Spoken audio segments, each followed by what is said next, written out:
Hey there, Silver Tongue Devil here, continuing from cycle 9. Let's go! Oh, it's cool again. Reasonably so. Right, so, was doing a bit of purist earlier, as I said. Wasn't using slow time, because that's the way you play purist. Don't need wildfire. Probably do without. Now, let's just go quickly see where we are, because I can't remember if I did a pit. It's been a while. Looks empty. Don't need incursion. Oh, barrels you need. Rubbed in my face continuously. Alright. I think... yeah, we must have. We've either done it or it's coming up. Or, yeah, hang on. Let's get me bearings here. Oh, look, some lovely tunes. Thank you, Super Bright. What we... 7.3.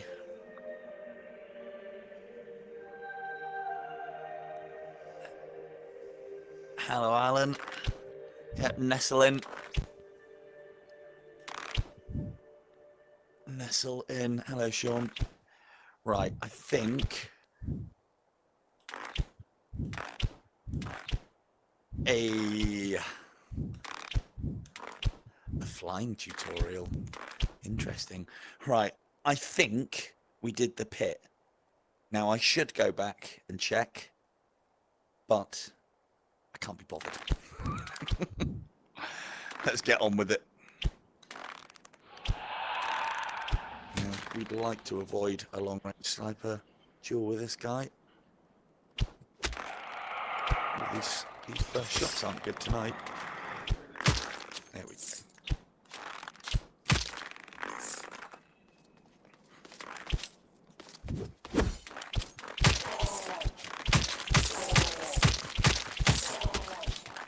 I hope it's... did you say it's a tutorial that you've done, Beanie? Or the startings of? Or are you flying in Fletcher mode? Because I am definitely finding that very enjoyable.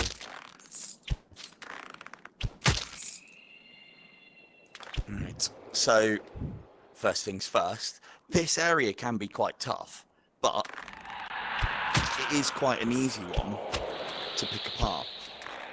You have got to pay attention to the above bit, but we can't go up there straight away because there can be a lot of guys up there.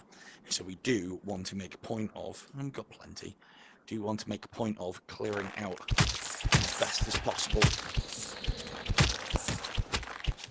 Now, at this sort of cycle, my priority would always be on the Red Monk, just because they can fire so fast. And when they get to this sort of cycle, they're all of a sudden very accurate as well. Let's lure this guy out a little so we don't shock his mate.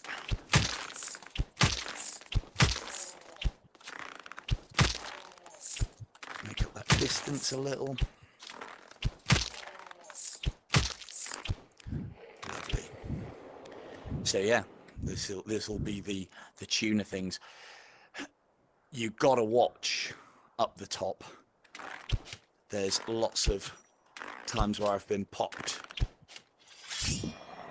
from up there. Hello, Keith. Thank you. We're getting there.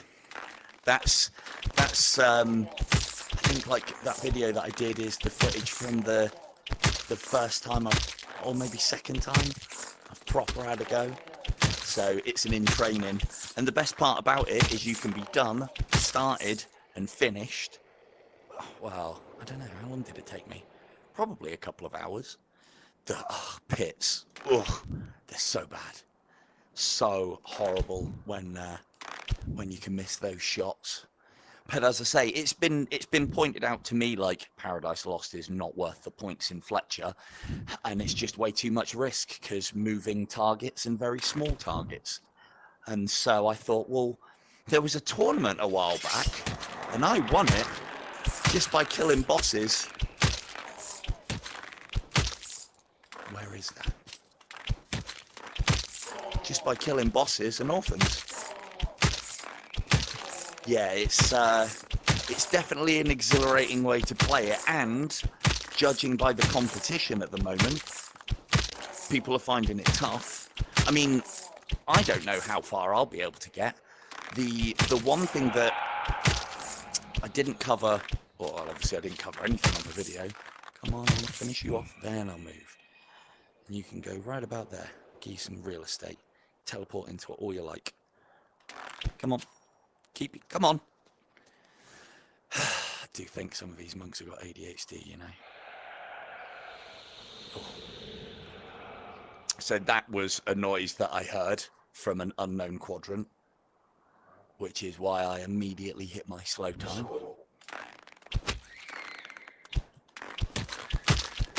No. That was good of you. Try again. Yeah, one of the...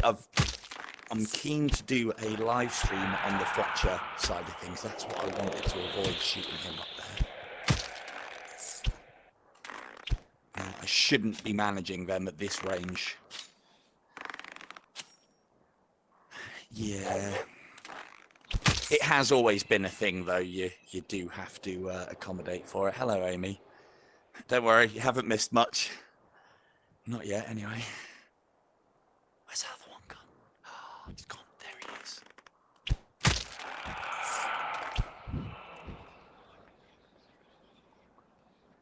Oh, just walk on in. Stage right. Oh, cheeky. Very cheeky. Come on, come back up. So, one of the things I don't think we've covered, or I've briefed on... Oh, actually, no. We'll talk some more about Fletcher. So, I found lots and lots and lots of... I'll be back for him later. Just have to use that memory of mine, that amazing memory of mine, to remember that he's going to be down there later. As far as Fletcher's concerned, I found lots and lots of little things in the most recent video that I did, in a way to play it. And one of the techniques that I think I've shown off in various bits and pieces, but has no use until now, is teleporting into pits from a very far distance.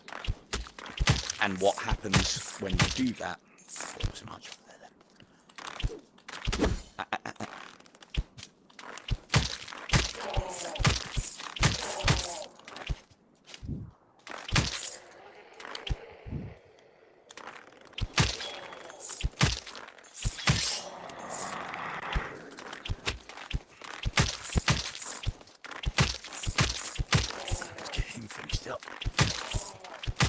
But yeah, there's been quite a few things that I've found. So one of the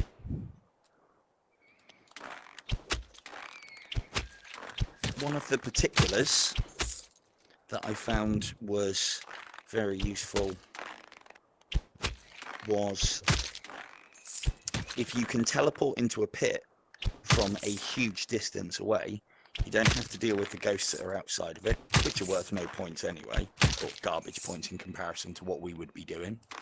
So teleporting in from a distance, and remember when you finish that pit, you then get put back to where you teleported in from. So you can, in essence, almost snipe the pit entrance. Saves you having to get in amongst it and deal with things. The one thing that is probably the hardest in this... Are you making all that noise? That sounds like more than one. It really does. Loud-ass monk. Die all the same. So we'll have a quick look on top, because they do... I have seen them up here. Whether they teleport up here or not, birds should be worth points. That's something that I will ruin. Is you can shoot. There's crows in the original In Death on the PCVR, and you can shoot them, which is quite good. Why that didn't make it over, I don't know. Animal cruelty, I'm sure. In VR, it's just too real. So, yeah, so teleporting.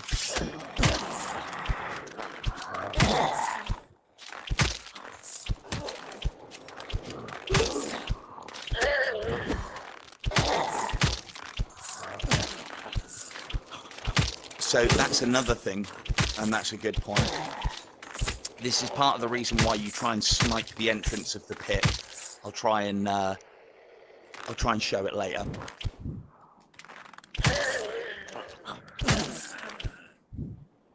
I'll try and show it off a little bit later, what I'm talking about. But it allows you to get into the pit without having to deal with everything on the way in there. You sounds like an archer. If he's hiding the walls, I'm not going to be particularly happy.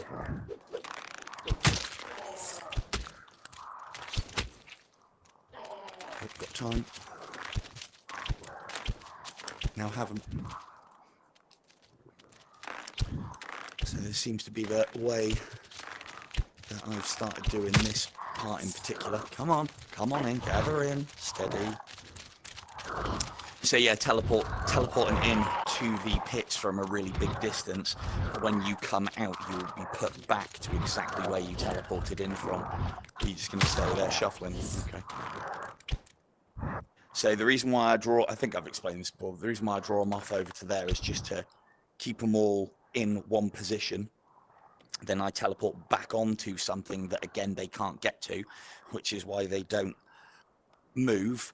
And then I'm a big fan of I Am Legend. What a great movie. Looks just like it. Will Smith had it all wrong. Just got to get a bow and arrow. Have some light nearby. Stop popping heads. Come on now. Come on. Well, there goes the executioner bonus, so we'll... There we go.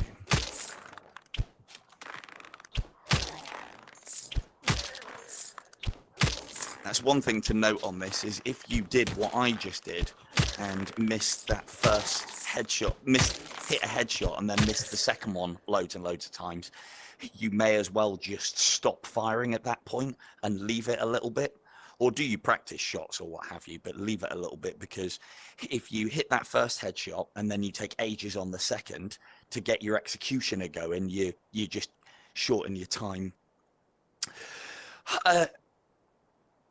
Yeah, I mean, if you can think of anybody that would be qualified to give me some accuracy tips, then yeah, bring them on in.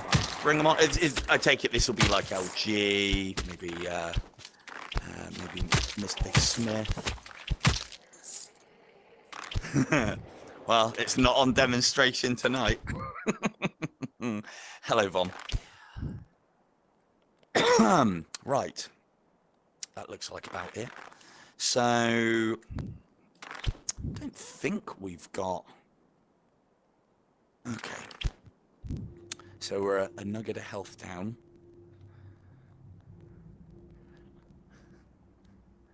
Right. Right, so we'll pick that up, back to full health. Anakin. Okay, so this is Anakin 9, which we should be alright on. Let's get the Hand of God there. Notice how I slow time straight away to buy myself as much time as possible. Wait for that arrow to land. Peg him with one of those. Shouldn't take that second shot, but hey-ho. Never take that second shot. The amount of times that's got me into trouble is ridiculous.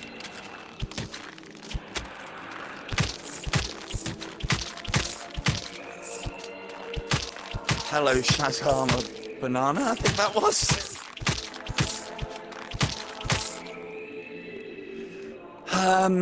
Yeah, I can try. So, what I've done here, I've Hand of Godded on the platform. The reason being is because, as Beanie's reliably informed me, if you hit Anakin,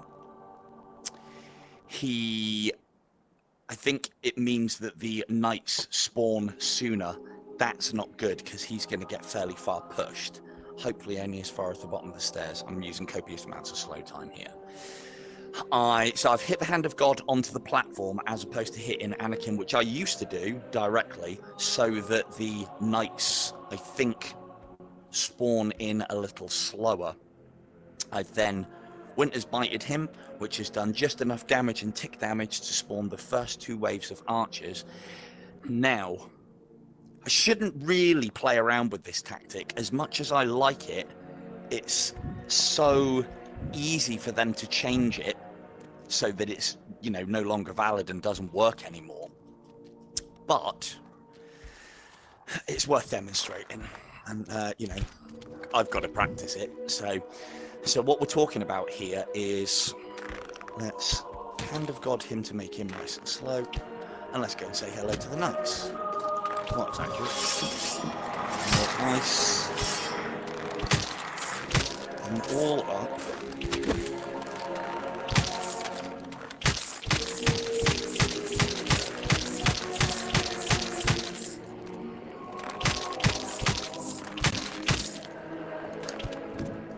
So what I'm doing here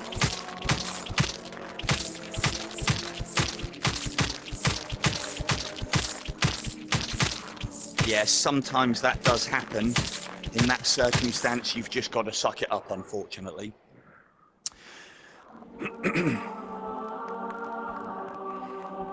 Yeah, well, that one got pushed off, didn't it? So what I've done here now is I've triggered the first 2 waves. I have then put Anakin on timeout with the Hand of God. I've then come up here, iced each of the knights, and killed them in turn. Now, what's happening here is as long as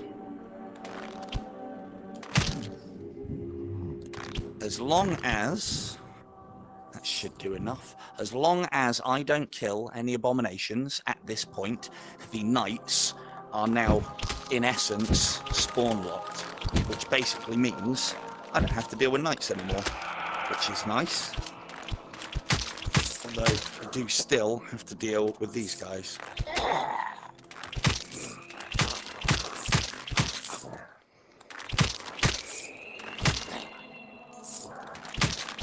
Yeah, it doesn't trigger. Now, what you'll see I'm doing here is I'm just hitting these abominations to stagger them and slow them down a little bit, because I do not want to kill them. If I kill them, it'll give space for the knights to spawn back in, and we don't want that at this juncture. Right now, we want to see about luring everything away. So I'm playing this probably a little bit overcautiously, but this is only really the 2nd time I've done this, and we're at quite a high cycle. You know how I say, don't practice new shit on heavy-end cycles? Well, there's good reason. Now, one of the other things that I've noticed, this tactic, by the way, brought to you by Camille. Good job, he was testing things like this.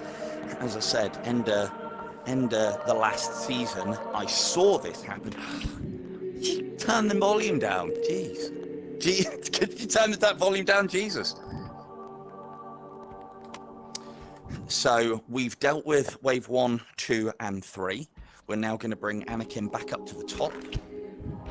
If we get into a corner, it will force Anakin to go into said corner. If we slow him and Winter's Bite him to the face, that should stagger him. And then we get over here, and then our next lot will spawn. We put him over there. Well, it might not be enough damage. You can have a freeze. Now that shouldn't kill him. Should have enough.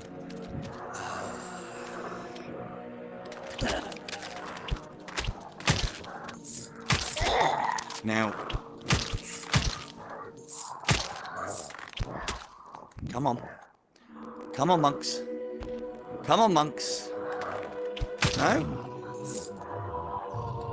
I'm just showing off your little strategy. Good evening, Camille. Yeah, they've left it awfully bloody late in the day. Thanks very much. So that hasn't worked out great. I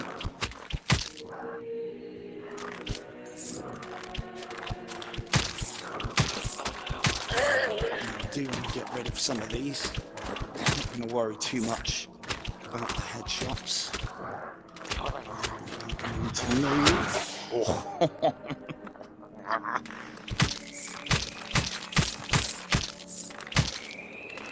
That was nasty. But it's alright, because we've got holy armor coming up at the end of this one. So yeah, I don't quite know what happened there, because...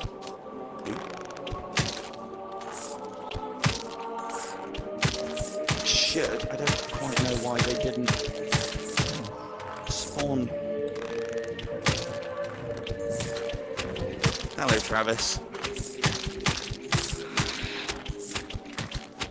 He's been alerted. This is it's one of the things that I will note, because I do see a lot of people doing it.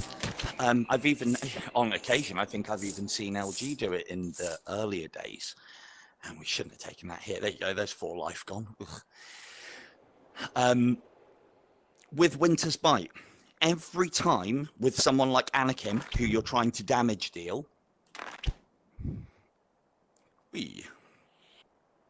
lovely. So with something like Anakin,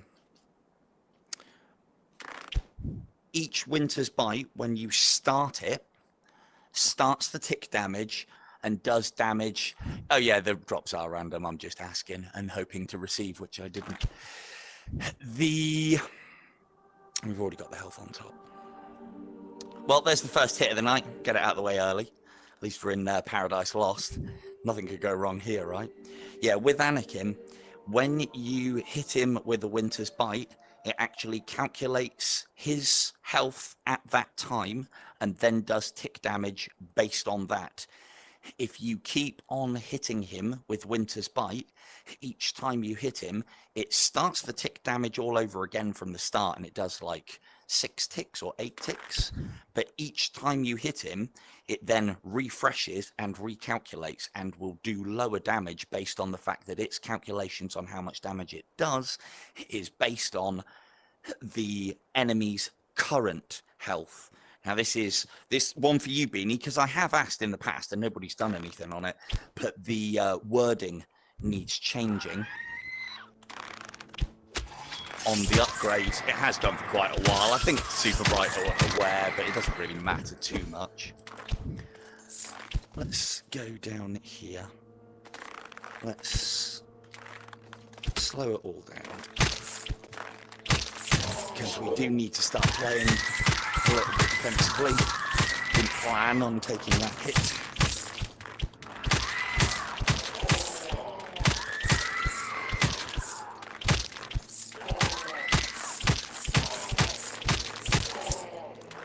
But yeah, the upgrade actually states on Winter's Bite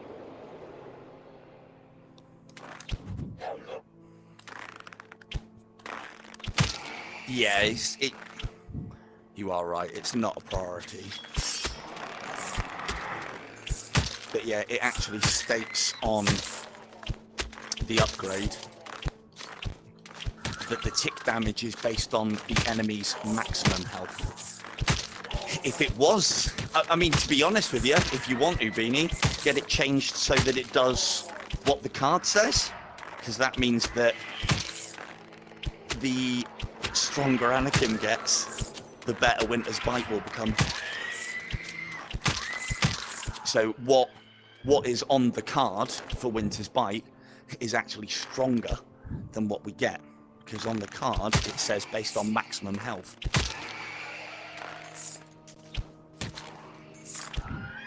What? Oh, you think?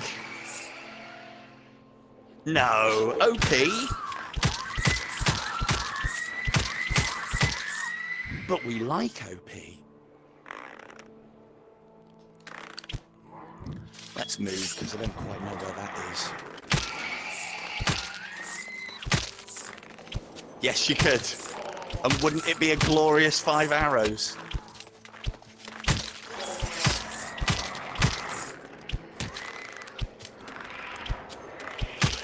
Uh-oh.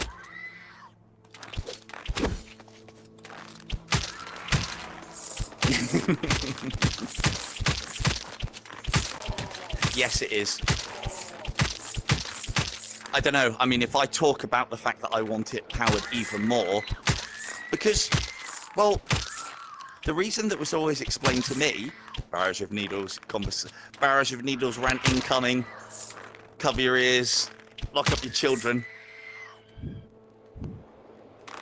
The reason why Super Bright, I was told, stopped it doing what it was designed to do, or being used in its intended purpose, rather, was because everybody was doing it. So does that argument not hold true of Winter's Bite? Everybody uses Winter's Bite. Everybody.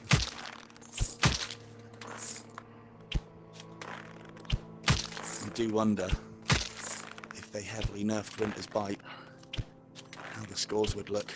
I mean, we'd find something else, but I don't think.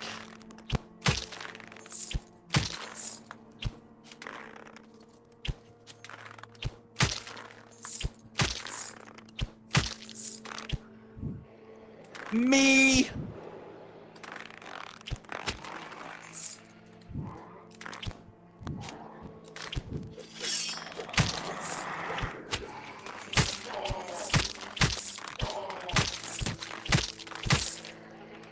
Yeah, this is, I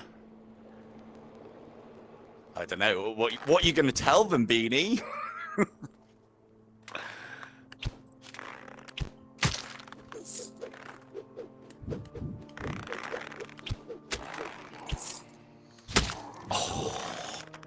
Oh, God. Okay. Bloody hell. Hello, Joe.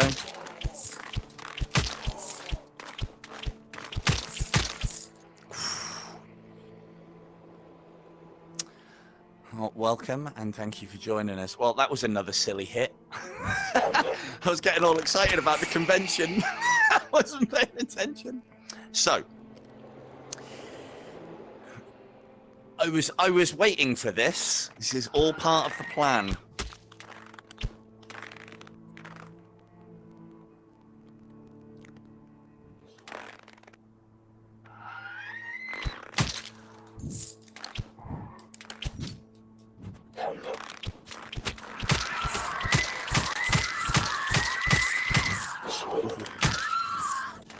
I don't think they can nerf slow time. Oh, we're being looked after. So what I was going to do, but we've got most of it back now, which is quite nice. What I was going to do is survivability is something that I'm not doing a very good job of demonstrating at the moment, getting pegged by bloody cupids that I've forgotten about. But one of the things that we could do in this situation is make our way to the shop as quickly as possible. And I would do that by sticking to the outside, killing what I can. Either you glancing like I haven't been so far, and it's cost me a hit. And what I would try and do is I would try and skirt the outside of the level so that I can get to the shop. Oh, someone was asking where the shop in Paradise is.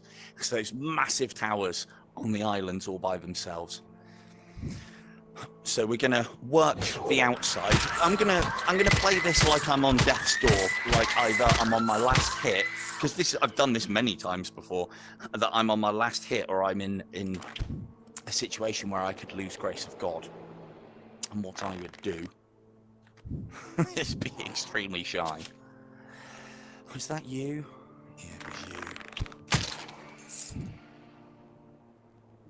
I don't want to go up there because that is close to a dance floor, and I'd rather not. That's behind me. There you are. Now, we can sneak down the bottom here. We're still going to take things out as we go, because it's less for us to deal with later.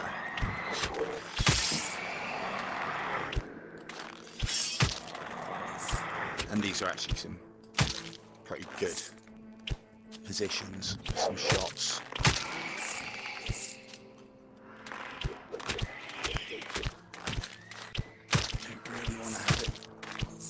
Fuck off with you. Sure. Still get low indeed. Oh, look at these shield tactics by this guy. It's a shame his hatchet tactics aren't as good. It's confounded me by putting shrapnel blast in the way. Hey.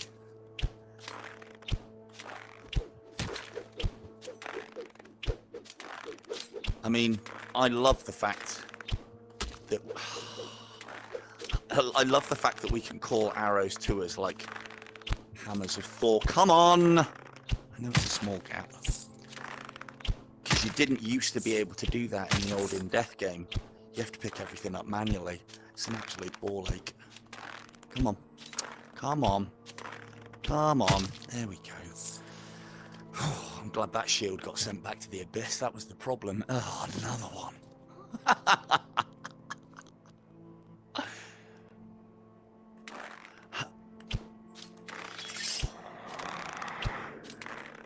I mean, that is a good point.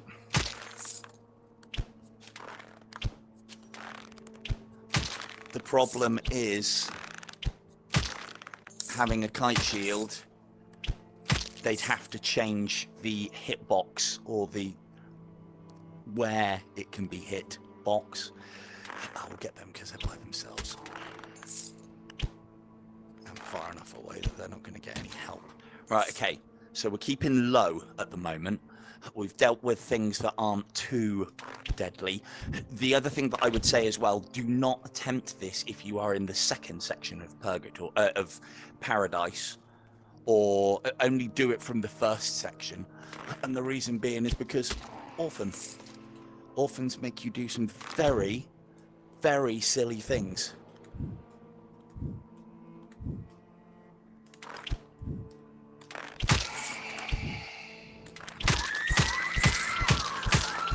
Yeah, oh, hello, where's that coming from? There's more.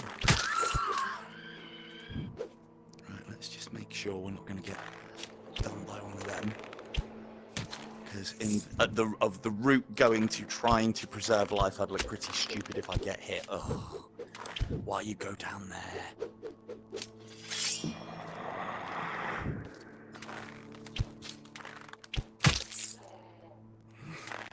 So yeah, I could be on death's door, so, and I would still go for it, and it's silly, very silly. Oh, one thing to note is the game's on sale at the moment. So if you're looking for a time to convince somebody to get involved, now's the time. Yeah, but still, points. You don't make points by giving them away. Although the next time I do start a run, I thought the record button was an arrow. Oh dear, caught it out the corner of my eye.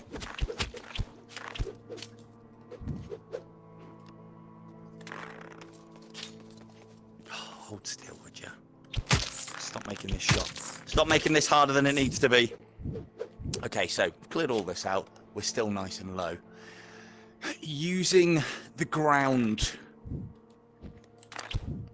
you can teleport onto it.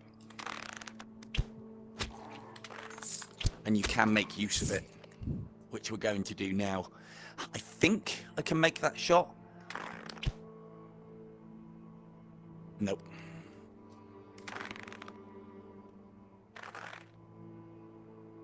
Oh, that should go. Hey. Oh, and also, hello, Feature and Fish. I don't think you've joined us before, so welcome to the stuff.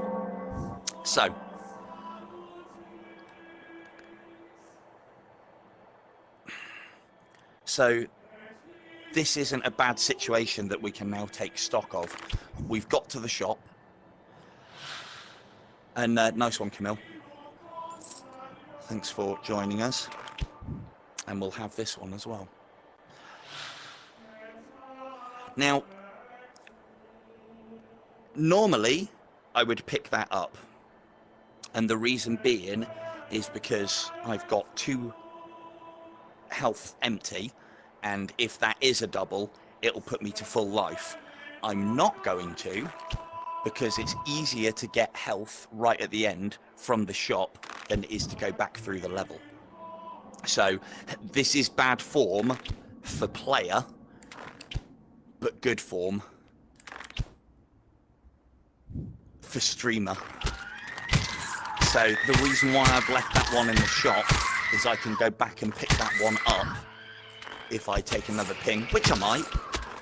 So what we've done there is we've taken that low approach, and you can do that on any cycle, and you just kind of stealth through the level as best as you can, taking out as little as possible, working your way around the outside.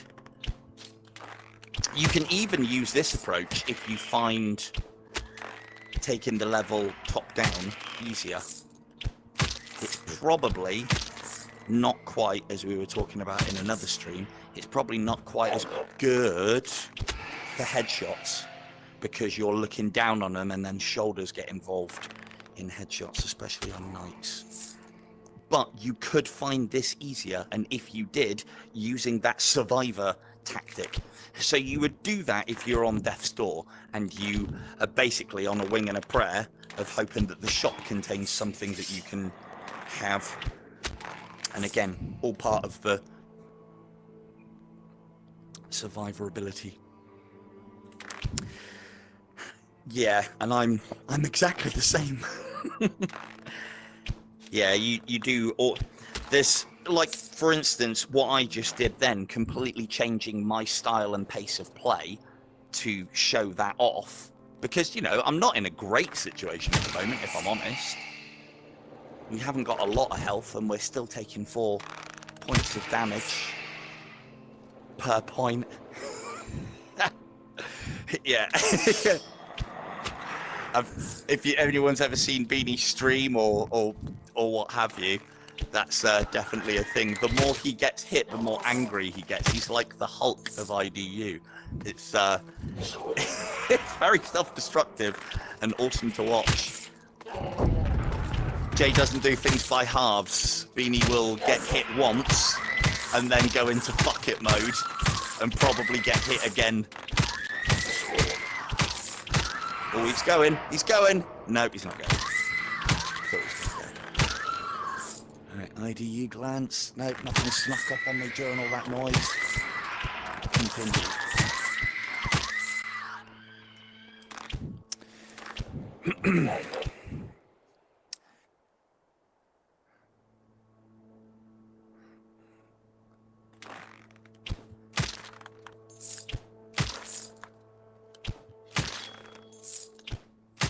Oh, now, you know those accuracy lessons you were saying about?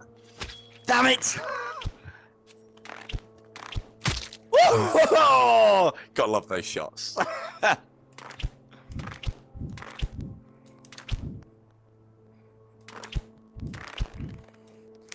Yeah, you'll get past the whole cursing.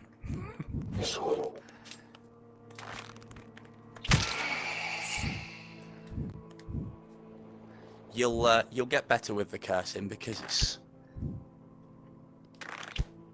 it's just playing. Well, apparently not. Apparently not according to Beanie. It was. I tell you what, it's improved since the start, anyway. But then, as I've talked about accuracy, before, I'm not. It's a very strange phenomenon. I think I've prattled on about it before. But because of how I hold the bow, I have no point of aim. I don't have sights. I don't have reference. So a lot of what I'm doing is kind of guesstimating based on experience and making sure, and I can only do that by having a consistent shot. Like, you watch somebody like Beanie play and he actually aims the arrow. I don't.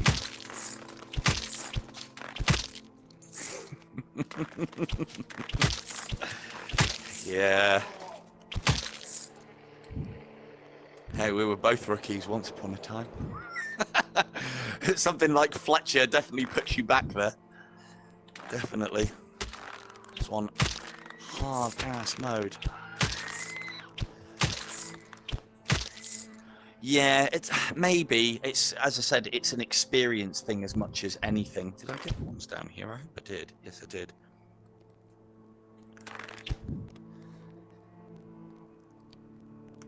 Was there any left in here?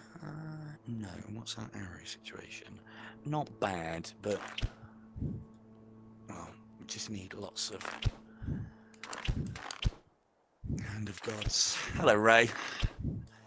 Yeah, it's through just play and play and play, and a lot of where I developed this,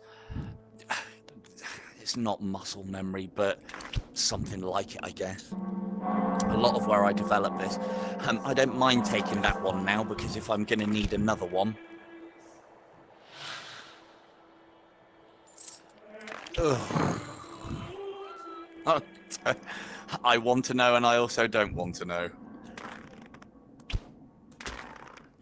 They say you become an expert in anything as long as you're willing to put 10,000 hours into it, right? It's a bit happy-go-lucky. Ooh, I hear an orphan.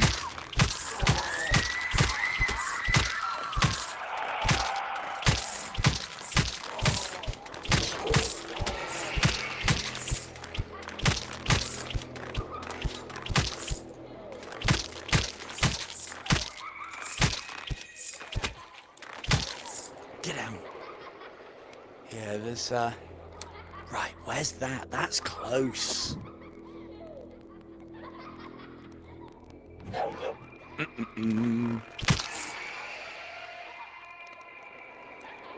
I know you guys don't keep it, but I wonder if Facebook do. That's a question to ask.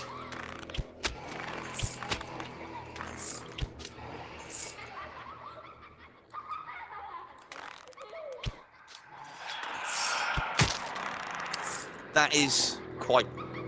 Oh, no. This is dangerous. How's she gotten away? And where is she? I genuinely have no... Oh, you're downstairs. Right. We'll use Winter's bite there. So, she was definitely away. And I'll tell you what happened there, because I thought she was high.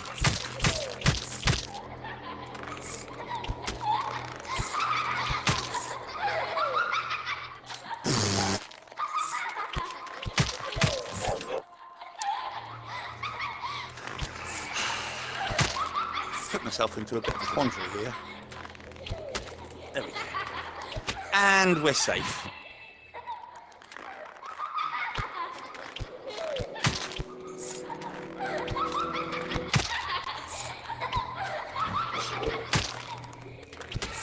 Say rivalry, he's a company man now. He's not allowed to, he hasn't got the time to be a rival. So yeah, that situation was a combination of me guessing where the orphan was wrong, which is happening a lot. I think my ears might be going. Because that sounded like she was down the corridor, not below me. And then we were fortunate in respect to the fact that I teleported to where I thought she was, because she can spawn in that corridor. That then spawned a lot of enemies across the level and despawned the orphan. And yeah, on the burnout question, I think the closest I've come... Oh yeah, well that's what we're here for, right? As for the burnt out question, I've come close, but that's because I wasn't playing, I was recording. And it's one of the things that, I mean, I'm not gonna, oh love, you had a blank, you fired a blank. Bit of a misfire. Not this time, though.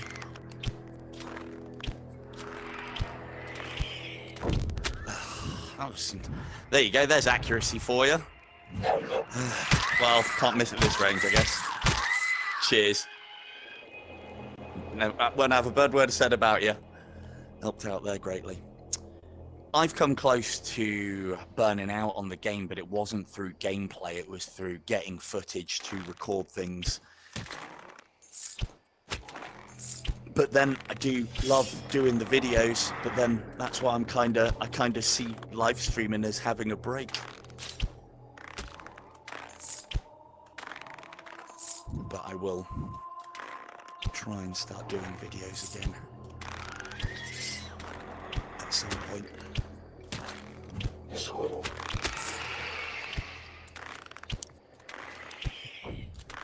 So you'll notice that even though I'm at extremely long range there, I'm still using the slow time.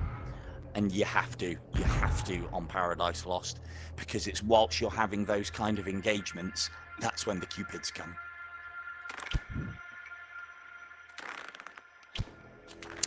Yeah, that's definitely a thing.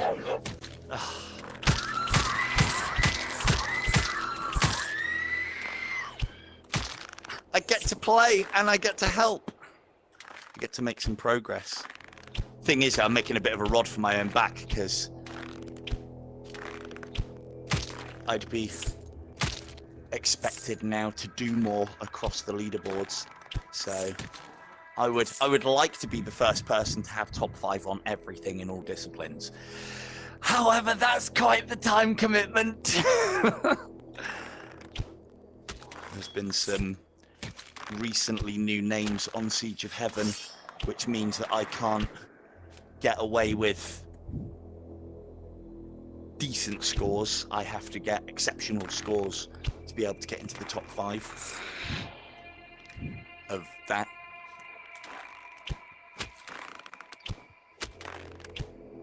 But my plan for this season, because I am currently the #1 legend point. That was fast. Is just to make sure that I finish ahead of the people that are in position 1 and position 2 and position 3 on everything. And that way I can extend my leader points on the board and get safe. And those 2 people are Beanie and Elite Jonathan. And yeah, Beanie lost it because he started working for him.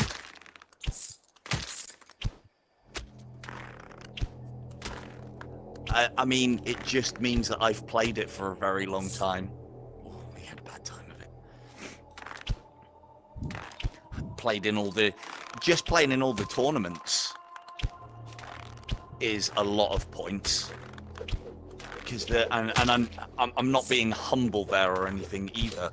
The difference between, say, being in the top 5.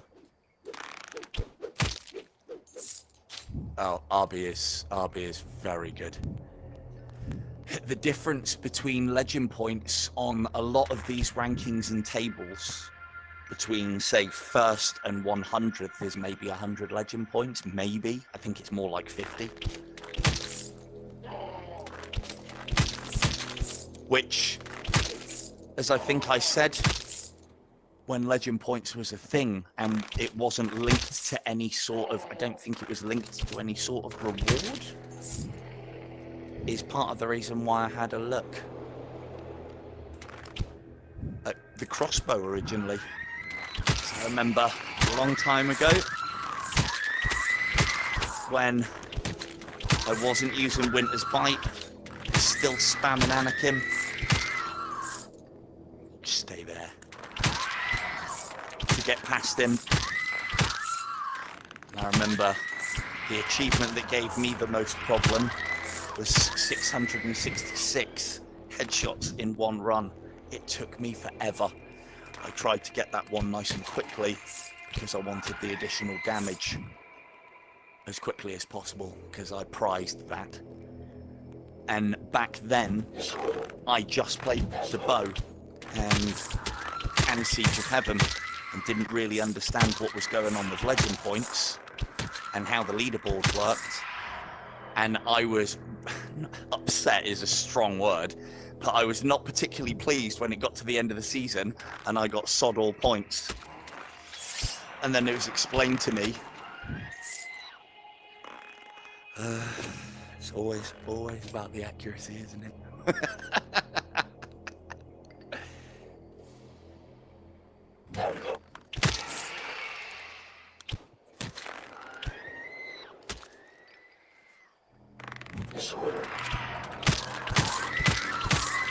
I believe what Sean is talking about there is known, because me and Beanie saw it back during the pit runner, and I have demonstrated what I'm talking about to Super Bright on a bug report, and I think I know the reason why. I think I've even done it in one of my live streams before, I can't remember. But yeah, back in the day when I was struggling with legend points,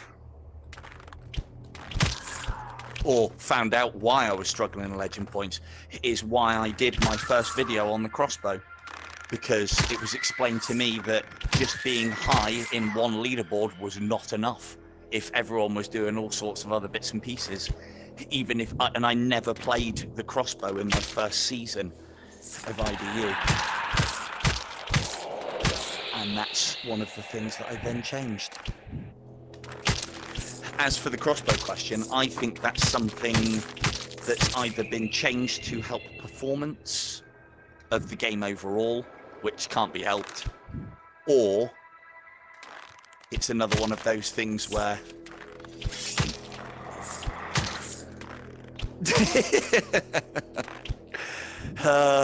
yeah, the good old days. Thing is though, now I can't be caught dead speaking to you anymore now, because they'll think that I'm an inside man or something. But yeah, we used to have a lot of sessions where we would just be sitting around testing stuff and doing stuff. That challenge that we did where we were dicking around with Anakin is just one of the things that we used to play around with.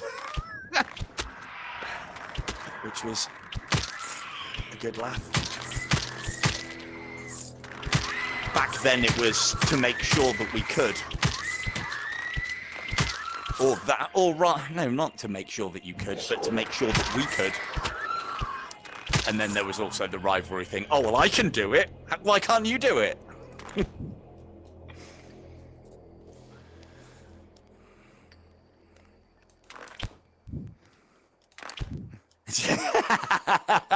Beanie says nothing with me.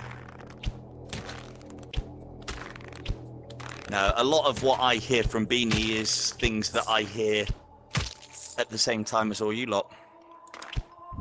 And the difference is, I suppose, I know when, because of like just playing the game too much and knowledge, or having knowledge. That was not where I wanted to land. Let's go back out here. Oh god, that's not much better. Let's hide. Right. Yeah, Beanie doesn't have as much access as you think.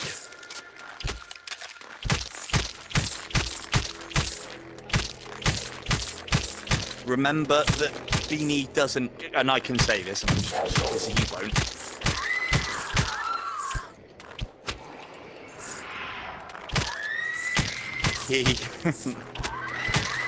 Yeah, I know you're joking.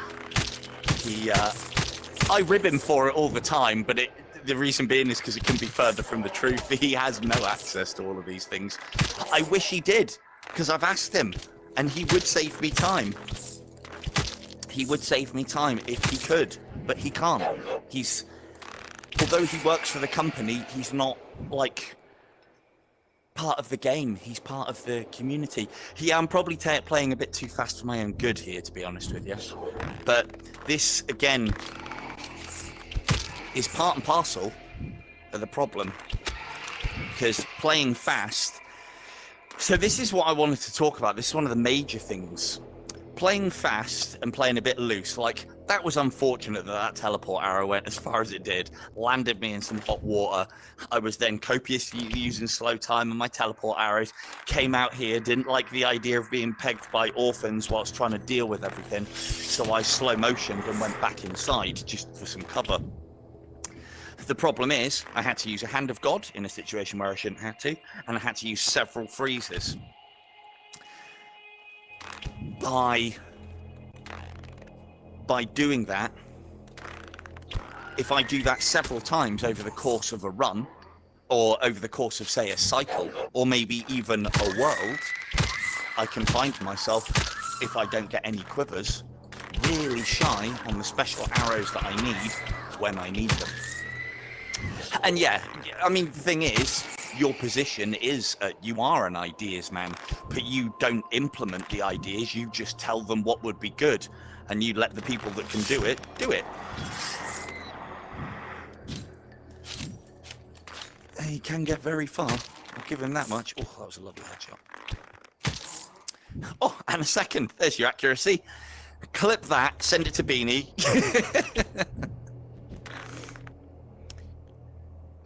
Let's have you first. No, that's not what we're getting for. Should be alright with that Cupid because he's behind the corner. And now that they've cleared some space for us, we'll go over here. And then we'll wait for them all to come around the corner.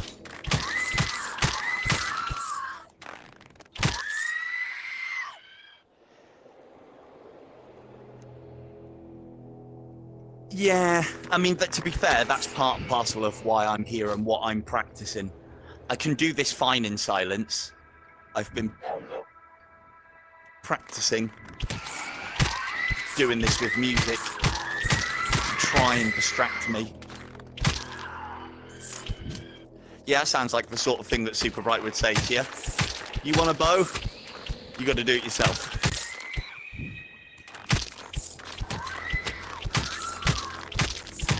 Well, I know one big one that Beanie pushed was to not let...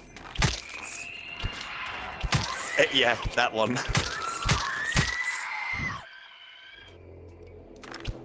Yeah, but then, if I'm right, Super Bright then wanted to make it so that the extra damage stacked every single cycle.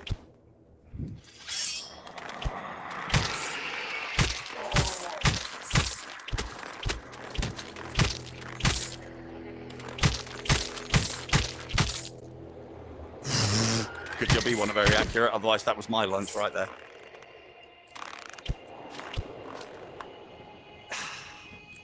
Not good. Well, that's what the convention's going to be for. You don't need to. He wouldn't have taken the position if he didn't know how thankless it was.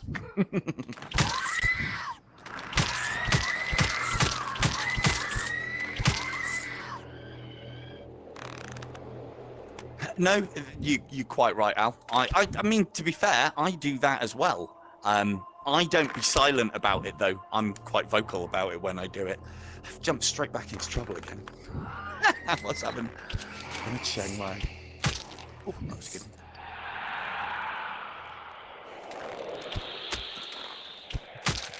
Yeah, it was also Beanie that stopped.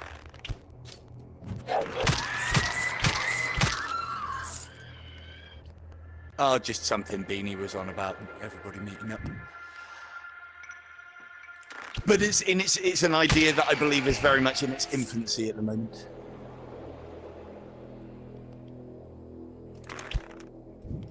Yeah. I mean, I could probably help with a couple of those.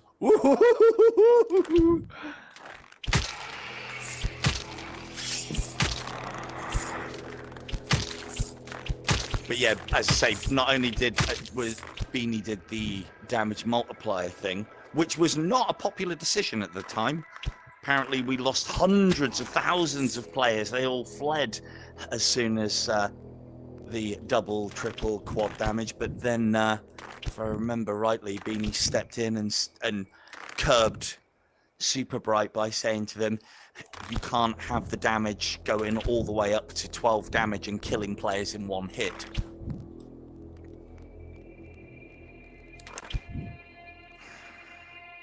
So I'll deal with all of those. Alright, let's get them dealt with now.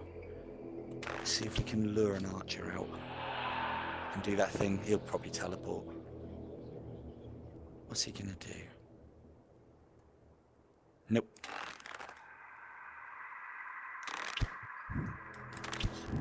Well, the thing is, if we didn't have a meme arrow, people would ask for one.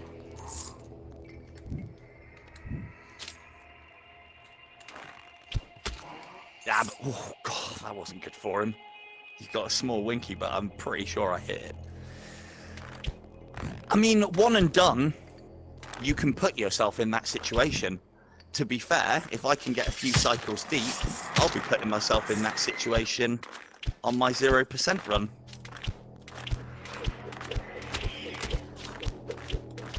No.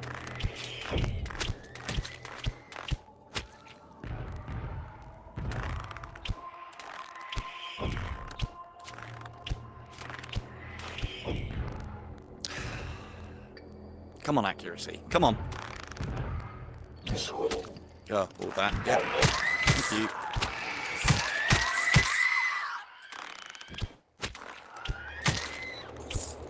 But yeah, I don't. This isn't me playing fast, by the way. This is me going at a pace where I can manage all expectations. When I start speeding up, as you'll notice, is when I lose life.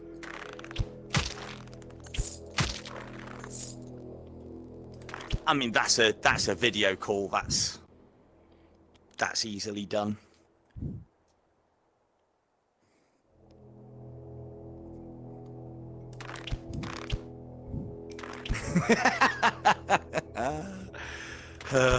Stupid bloody Easter egg. You and your stupid Easter eggs. It's funny how many people believe that it's like everybody wants it to do something so bad. It's just too easy to take advantage of. Well, that's you stuck then, isn't it? We'll leave you there.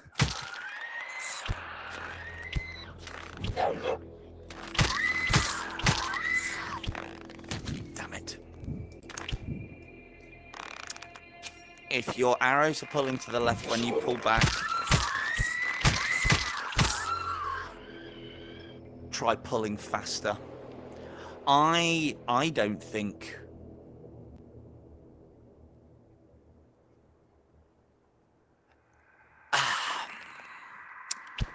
that there will be a time for that.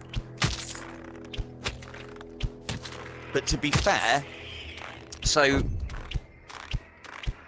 if I'm live streaming, there isn't much point if I'm silent.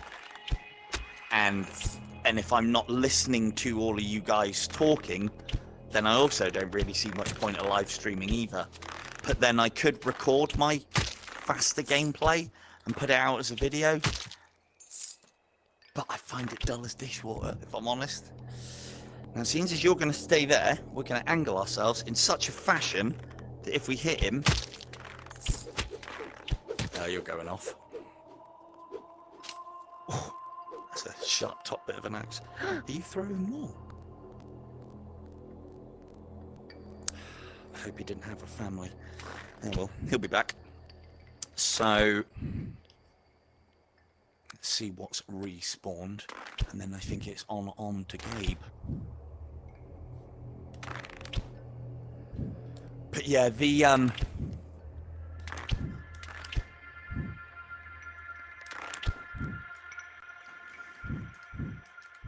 yeah, that is a good point as well. As I said, don't get me wrong, I would probably play at something like this at these sort of cycles. If anything, I should be going slower because it just gives me time to explain what I'm doing, or at least jump onto threads of what I'm doing. The problem is going much faster, as even I'm beginning to realise, just costs you points.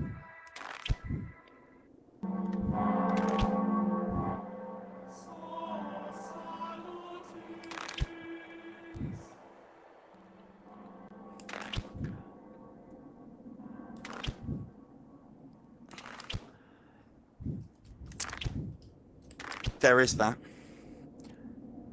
The whole point was to, the whole point with it, and it's something again that I question a little bit, is the whole point of it was to curb people,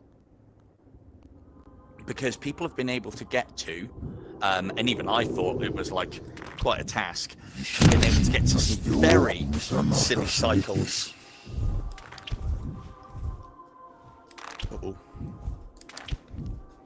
to go. So what we're doing here is I use putting your shield out in front of you is an easier way to push an enemy and its hitbox, which is what I did there because I'm being a bit impatient, if anything. Now what we're hoping to do is we're going to hand a god Gabe, and then he's going to stay in it, and we're going to rain in those headshots. Oh, come on, up, up, up, up, up, up, up. So, get comfy. This is going to take a while.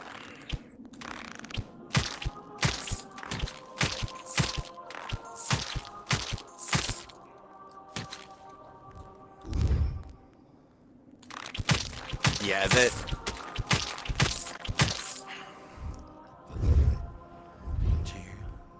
3. Shouldn't really be hitting him at these ranges. Let's give him plenty of real estate. Pop him on slow time. And some more headshots in. Shield up. Back around the corner. Now, we could be using Winter's Bite here, but he is worth a lot of points, and we're not under a lot of strain or stress, other than my arm. If I was really going for points, I wouldn't take these shots either. No, you're going too far right. So I'm going to bring him back over here. There he is.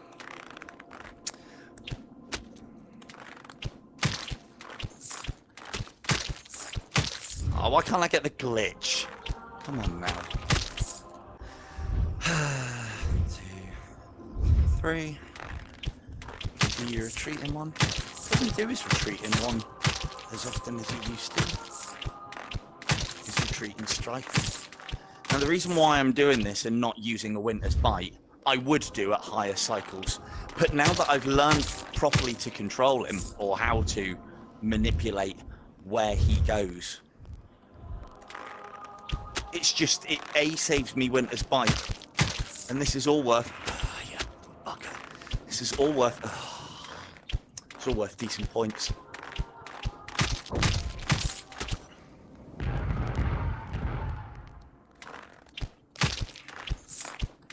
I think this is bad. You should see what LG has to put up with when he's getting to the stupid cycles. I think it took him half an hour to kill Gabe this way.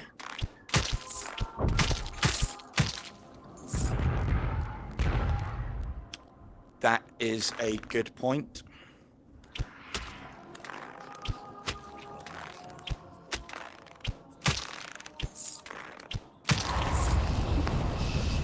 If it's, sorry, was it him who's talking about the arrows going left? Because even I get that occasionally, but it's usually down to tracking, I find.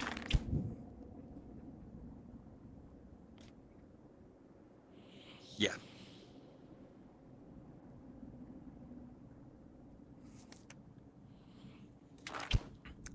What I would say, because obviously Beanie will put a response to that, but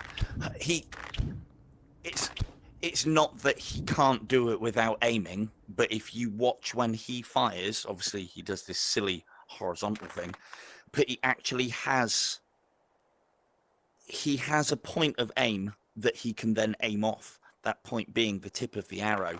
When I fire, I'm actually looking at the target as opposed to down the arrow, because you can't look down the arrow because you then put your face in front of the arrow. So you kind of have to, you can't get your eye on the arrow as easily vertically as you can horizontally. And that might be part and parcel of you going to your left if you're leaning too far. In fact, I don't know if whoever was having problems was vertical, but if you look at that, that is straight as an arrow. If I then tilt my head over, you'll see that it brings the arrow to the right. On release, that fires ever so slightly left. So you might be finding that if your head isn't straight and you aren't drawing back to your anchor point straight and your head is at a slight angle, that would cause your arrow to fire left. Possibly, I don't know. But it could just be down to something like tracking as well.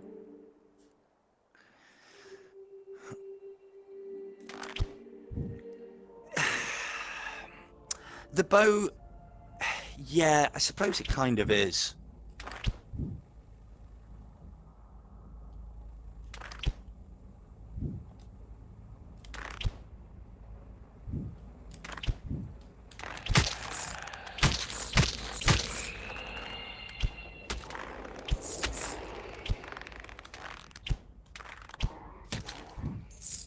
But yeah, there's a lot of reasons.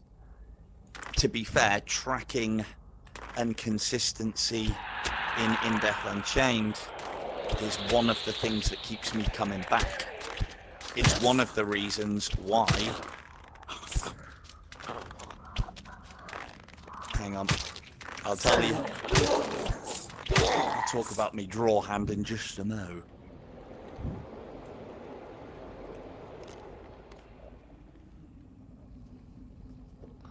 Hello, Dan. Well done. I just took down Game 9. Hey, you keeping pace? Keeping pace with the storm. Yeah, as far as tracking is concerned, it's one of the reasons why I haven't really had a look much. I don't think it doesn't feel like I am. It never does. It never feels long enough.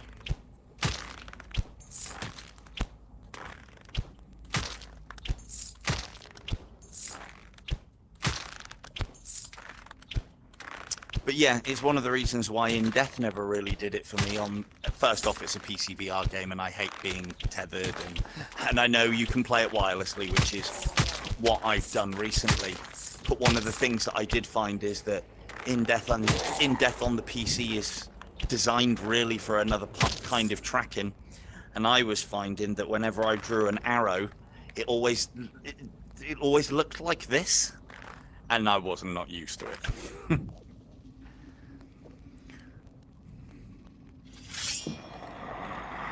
Feels much longer than that.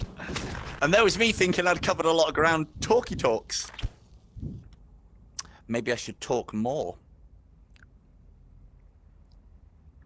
So we're on Abyss 9 at the moment. Is that Mike going to come all the way around? There he is. Hello to you, sir.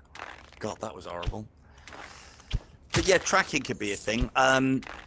So the other question on the table was draw hand. And what I do is I bring it back just below my ear, behind my draw line. I also have the... So that's... Yes, that's one of the ones that we haven't talked about, frequency.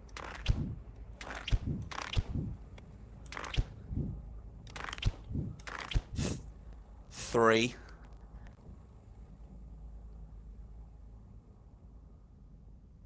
Beanie obviously hasn't got shares in rechargeable 1.5 volt batteries. Damn it!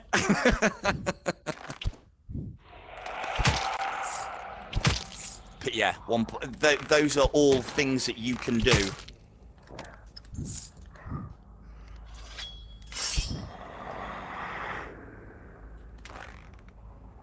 No. The vibration on your bow hand a lot of the time is the teleport arrow. Because I'm not getting... Oh, actually. Okay. But I do draw to max. Interesting. It seems to be intermittent with mine. Then I don't know if that's maybe the controller.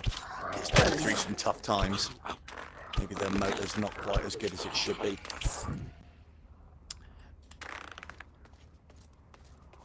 Doesn't seem to do it all the time with me. So that's max draw.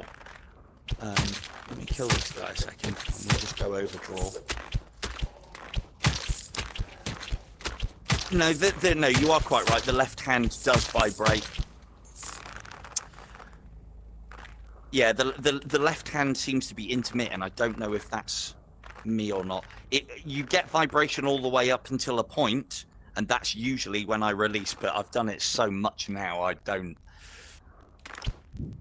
Yes, and you know that because of me! Yay! No, that's quite right.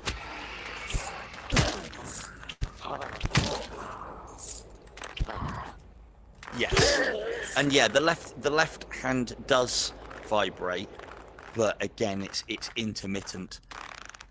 And it's also difficult to know what it means, I guess. It should represent max draw, but then I wouldn't use that. You know when you're at max draw or not. It's the biggest thing is having I think, speed and consistency.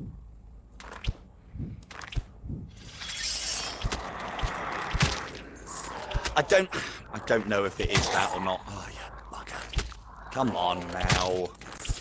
Clearly didn't intend it to go there.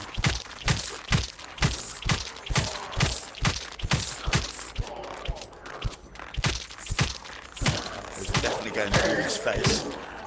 One of the things that you can do on what we were talking about face-wise is if you're rapid firing, hitting the top of the head is good, but that's where you tend to miss. It feels like the headshot box decreases in size as they're doing their wobbling about and their animations.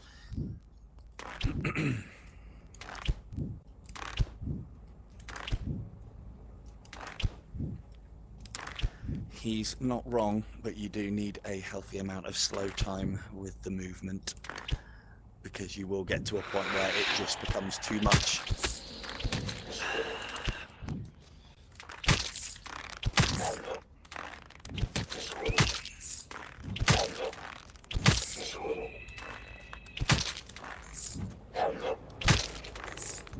See, on the damage front.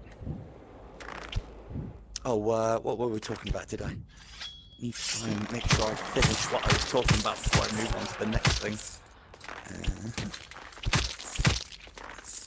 You'll see that if I aim a little lower on this knight and almost go for the center of his head, I don't often get shots that disappear through.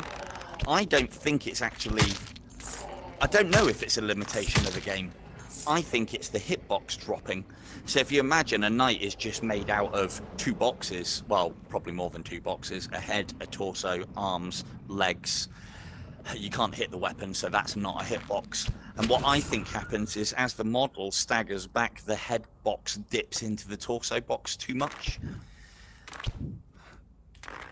which means that you then can't rapid fire. But then I could sympathise with you lot. I've had exactly the same thing where you just get shot after shot after shot, and it feels like they're passing through, even though you're aiming at the same point, which is a bit inconsistent.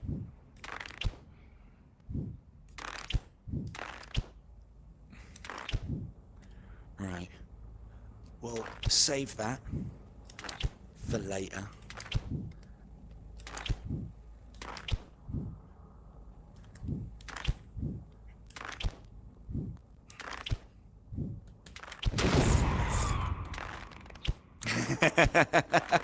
Yeah, that is a good point.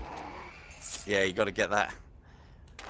Got to get that incubi. He is the well, to be fair, he was the sticking point. Good job I did my IDU glance then.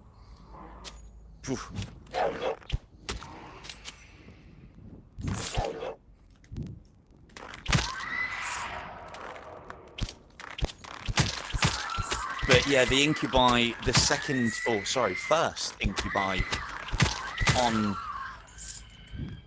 Asmo was a sticking point for a little while, and then I think it was Camille who found out about dumping them into the lava and that killing them. And that, in combination with my little find of Hand of Godding an incubi and then consistently headshotting him whilst he's in a wall, brings him down. I think it was Harry's find where you can force him to teleport into the lava and insta-kill him. And then on top of that, what I found with Hand of God and its interaction with Asmo, and the fact that you can actually slow-mo Asmo, helps again. These are all little factors that build up, which is why you should never stop looking. There are things that are known and cannot be changed, but it's because people keep looking. Thought he'd missed. Because people keep looking, we keep finding new things.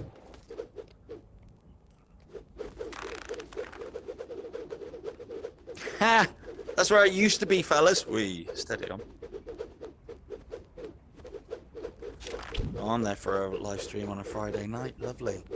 Right, have we got cover from those guys? Yes, we have. Right, let's milk some points. Yeah, it's the one thing that I have slacked off on since I've started doing the live streams is there's some extra bits and pieces of knowledge that I have that I want to share, but I can't just put them in a video, and I like having videos to do that because then I can, you know, when people ask the questions, or if I think the video is relevant, I can send them to the video instead of typing the same thing out 50 times. Which, again, I don't even mind doing that. It's just a lot less effort to just motion somebody onto a video that answers their question. And I think, you know, anybody can type it out, but some people, what we were talking about in another stream about different people explaining things different way.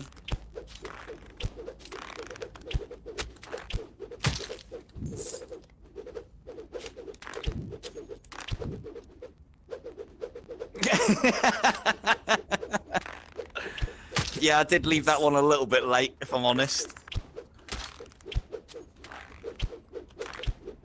To be fair, I thought it had already connected on the wall.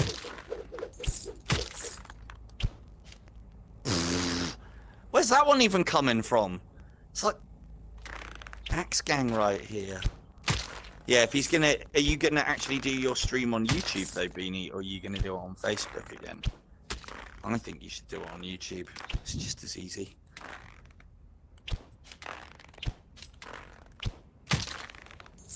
And then you can put some headphones in as well, and I'll share the app with you so that you can communicate with your audience.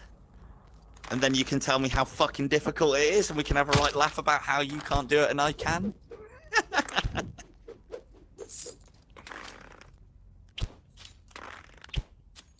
It's not that bad when you get used to it.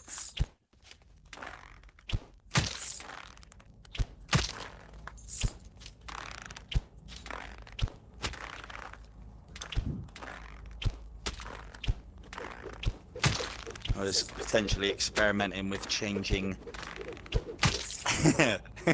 This is for my own amusement though, and unfortunately it's something that you guys won't be able to partake in, but I was planning I can have different voices for my speech to chat assigned to different people. So yeah, and there's quite some wacky accents. Missed the egg. So this is the pace that we should be playing at, because this pace scores big points, unfortunately. But yeah, so I can have each of the voices on speech chat assigned to a different person, or rather a different colour, so I wouldn't be able to give you specific voices, but then as you enter you might be a Jamaican man speaking to me in my ear, or like a middle-aged Portuguese lady or something along those lines. Ay, ay, ay. No me gusta Spanish, but you know, you get the idea. Yeah, see, this is a problem, is I don't think you can assign it. You can just have, or I don't know, to be fair, I was going to have a play with it, but the only problem is it'll cause me to break out in hysterics for no reason, which, as amusing as that sounds to you guys, I don't think it'd be great on stream.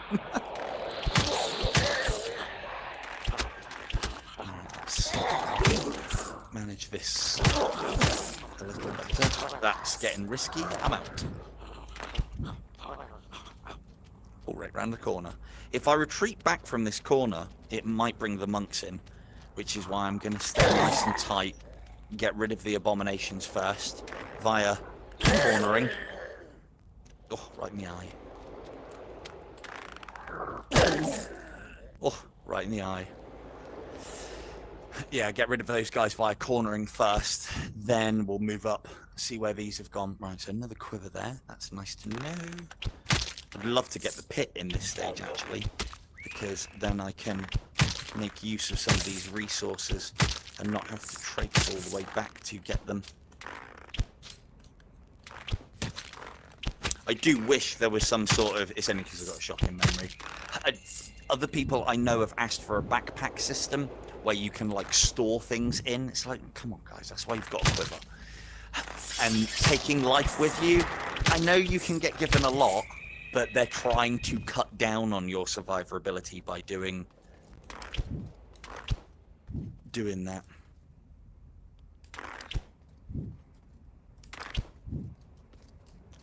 Yeah. I never did it. I never did the Facebook side of things. Oh, that's not good. He's right behind me, but he didn't hit me because I was moving forward. Let's say you skinned the hairs off the back of my neck.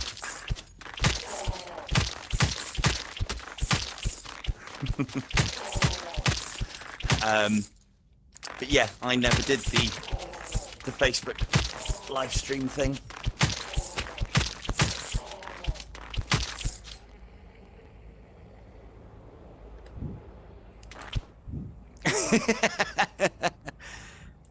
Well, you also haven't put as much time into it as me as well, Dan, so... Oh, well, you say holding 10 conversations. I can barely hold one. I flip and change between what I'm answering too often.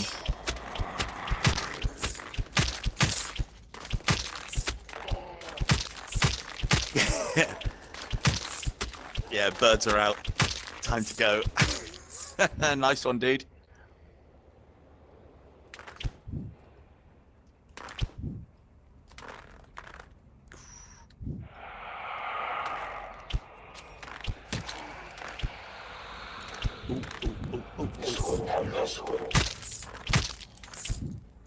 Good, good. That's what we're here for. Cheers, dude. Thank you for joining us.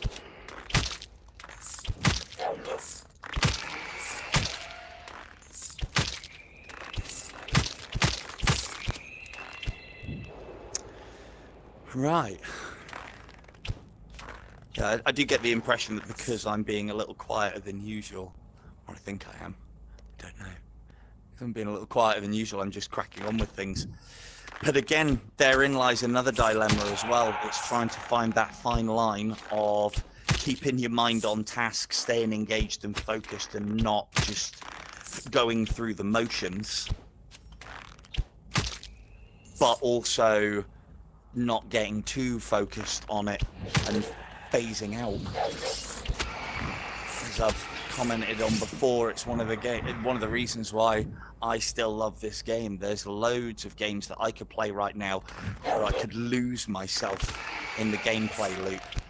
It's dangerous to do that.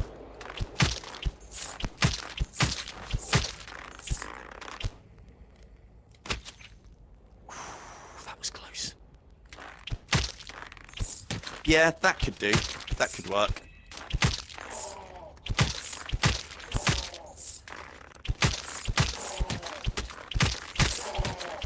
Yeah, but there's been like quiet times, hasn't there?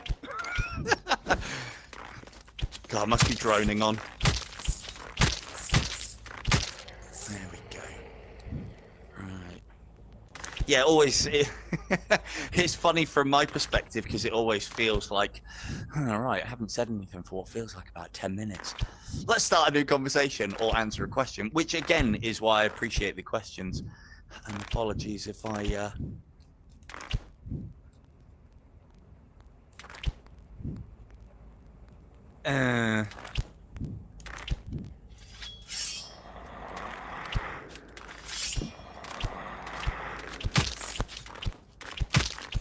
It would be good on the quality of life thing, but I think that's part and parcel of the IDU experience, is having to track everything down afterwards.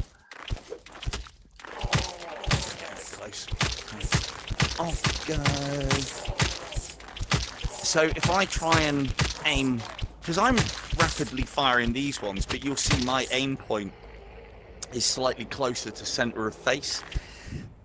I think a lot of them, if you are shooting at the same point and using slow time, I think that may be where you're going wrong. But then, having said that, I do feel the pain on that one. I don't know if it is a system limitation. I believe this is the headshot side of things, by the way. I believe it's hitboxes, which shouldn't make too much odds, but hey, I don't know. That's what Beanie said. So, right, that's that done. Should we go and get it now? It's very lazy of me to go and get it now. Let's see what the rest of the level brings, and we'll see if I need to go back and get it. Again, by not... It's good practice for me not to use resources. Although, as I've said, if they're in abundance, which they kind of are, I've got no excuse not to use things like Hand of Gods. Do I need to use this here? No, not really. Have I got multiple quivers to go back and get? Yeah. I mean, it does, but I've always found that I could fire at full speed, and as long as my point of aim... if he's by himself, I might try and demonstrate. He's not. He can be there. You stay there. Oh, yeah, bugger. Well, that was a waste of headshots.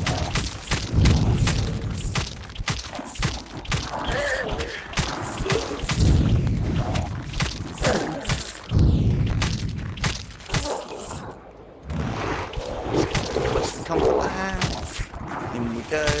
This guy. Up we go. And we'll try and lure this dude to very far away. That'll probably do, actually. It's not too bad. The one thing that I do want to try and do, upon reviewing it on multiple occasions now, but I do think I am as we're talking about limitations of the headset, is to try and up the quality of the stream, because even at 1080p, this guy's going to get to a point on the live stream where you guys won't be able to see him, and you'll just see numbers.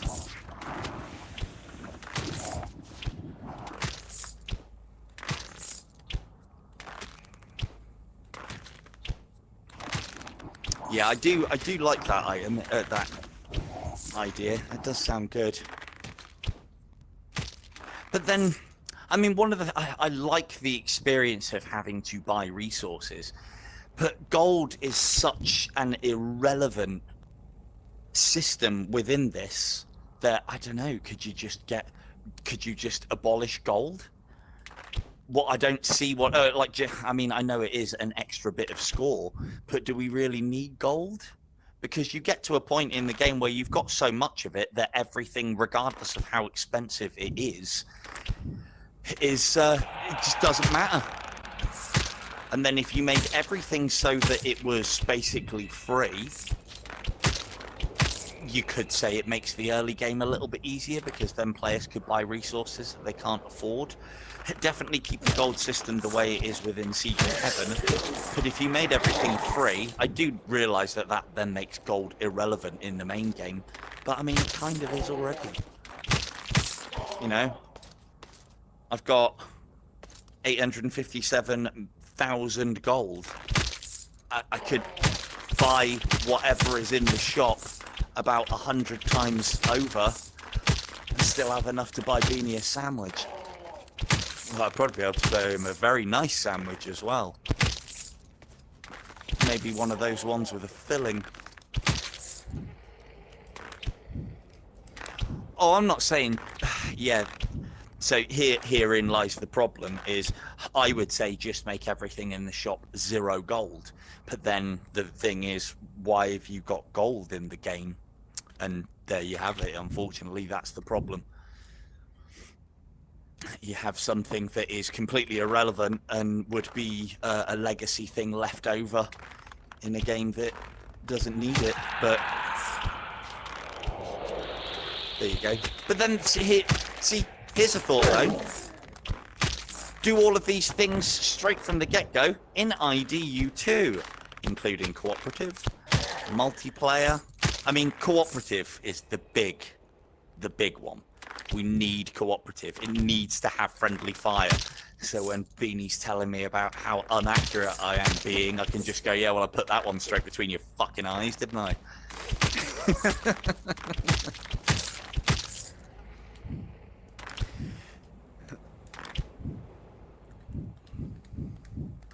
IDU 2, we should get a champs going.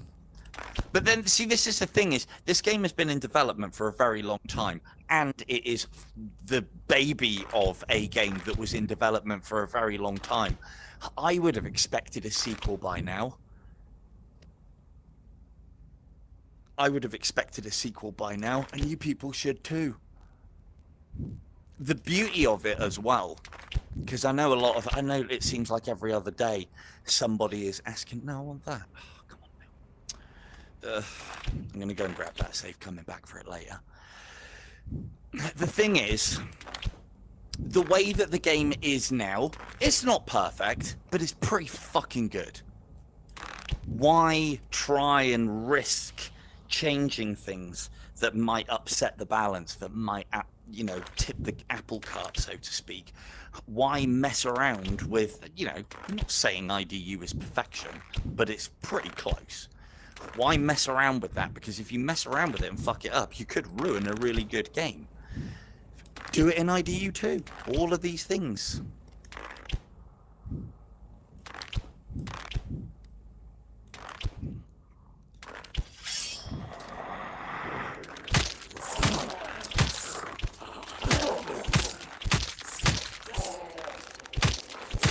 There should be, with what Dan's saying, there should be one more shop in the levels that have 3 stages. So, like, for instance, you have a final shop before you go on to Asmo. You have a final shop before you go on to Anakin. Sorry, you don't.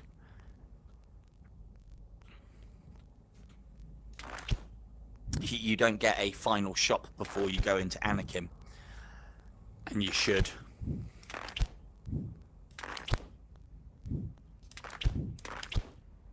No, and as I say, I don't think there is anything that needs changing. We've got the arrows, we have the strategies and tactics. At this point, anything that they do, it could just potentially ruin something that's good. You can tweak it, but I don't think they need to make any major things. I mean, like, the sigils aren't even that major. They're definitely the right direction. More amulets would be nice, but again, they've got to play the fine line of they can't do too much because you don't want to break the game. Although they could power up some of the lesser used ones a little bit to give us pause for thought as to what they would do. Like, for instance,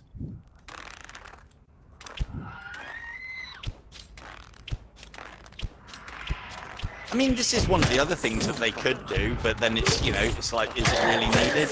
Is they could make it so that everything either is more expensive or enemies generate less gold, so that you actually have to think about your purchases like you have to in Siege of Heaven.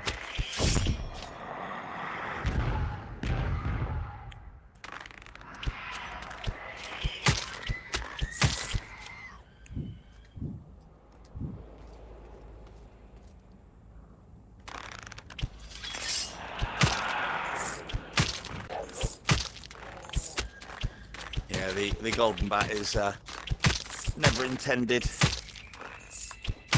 to give you treasure. That's the orphan job. Or points and gold, rather.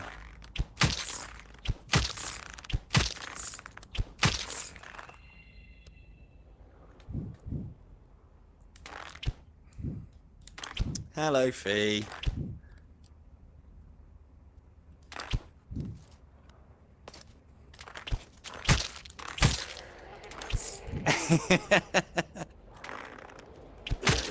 Exactly.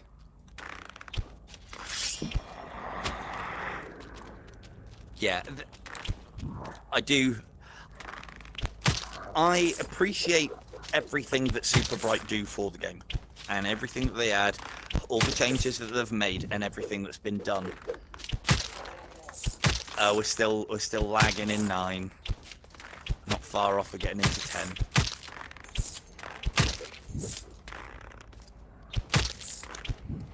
Oh no, yeah, we're still in 9. Apparently I've been going fast tonight. So that's probably not a good idea. It's probably because I was playing Purist earlier. Because one of the things that I was doing, I continued playing the Purist run that I did back in the day. I did it live, I live streamed it, and I had the earbuds in my ears. And it does make a huge difference.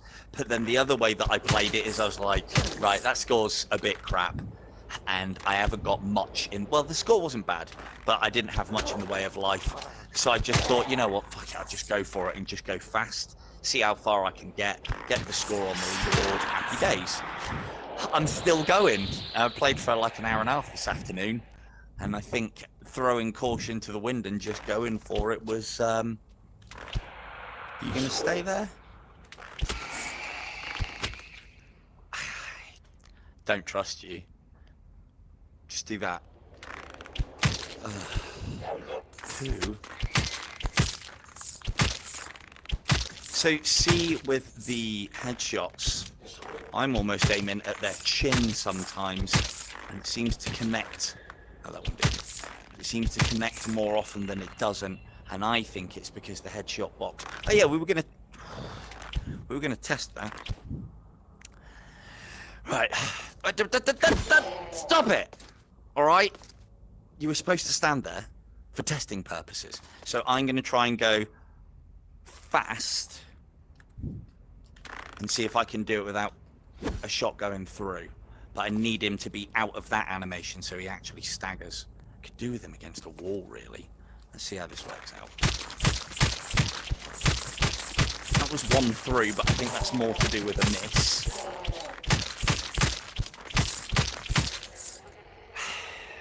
I don't know. Maybe.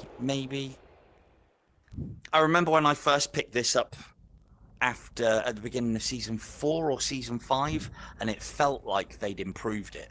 That it wasn't happening as much as it used to. See, silly things like doing what I just did there. This is what loses me live. This is what, when in my normal game, when I'm not talking to you guys, this is what loses me live. Oh, I wonder if, or how's about this works this way? Or, oh, that we haven't pissed around with before, yeah? And before I know it, I'm dead. So, good work, chat. Keeping me grounded. And creating a whole host of other problems. What a great problem to have. I was kind of hoping the orphan might be there, since we've done all right clearing here. Ah, that's where you ended up. So, let's nail these orphan spots. They're in a reasonably easy place to take. Remember that orphans, especially in Abyss, I think orphans always come in 3s. In Abyss, they're either in 3s or 2s. As far as Paradise Lost is concerned, I think they still spawn in groups of 3, but they clump together and move around so much that it feels like they're more. The reason why that is useful knowledge on Abyss is if they are, just assume that every Cupid that you shoot is in a group of 3, and if you haven't killed 3 and you've just killed 2, expect a 3rd. That way you should never be taken surprise of by the Cupids in Abyss. Come on, Banshee, let's go. Yeah, very often every now and again, rather, you'll find Cupids in groups of 2 in Abyss. More often than not, they are in groups of 3. Somewhere we can go to get some more points on this guy, maybe. I feel like we should be doing a bit more distance work. There we go.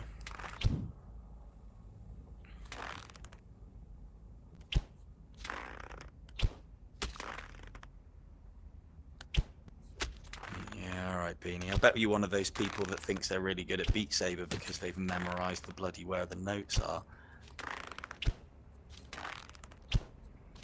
Give me it raw and wriggling. Take me by surprise. See, thing is, it's like... I know what you're saying, though. I know some of the spawns. Like their locations. Clearly don't know the orphan ones these days. But one of the... And yeah, I'm not saying people who memorise the notes on Beat Saber aren't good. It's just how you play it. I can't. I haven't got the memory. I haven't got the capacity. My problem is, if I start remembering too many things like that, it'll push something really important out. Like, I don't know. There's been a few times where I forgot my firstborn's name. There you go.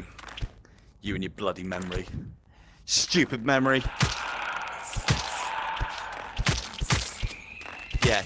Great mind. Can't remember shit. Oh, that's more heals. That we like. I know where the orphan's going to be. It's going to be in there.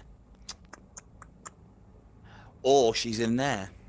Fun fact, LG has never had the orphan in that building. Lucky guy. Very lucky. I think I explained this one, but I'll do it again. Skeletons.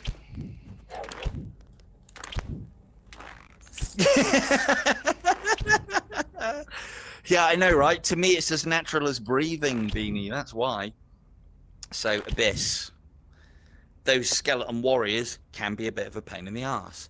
If you go up on top of something that they can't teleport to, don't think you are safe from skeleton warriors, not ever, because I have seen them teleport onto bloody arches of roofs, even though most other things can't. But from here, a skeleton warrior can do fuck all to us. He won't move because he hasn't got a distance to close to that will allow him to throw an axe. And the reason why he can't throw an axe is because he doesn't have the animation ability or something along those lines. We can then take advantage of that just like we would an abomination, in that by being up on anything. Crenellations, there's a possibility that they might come for you. You go onto something like this, you should be fine. So there's the other one over there.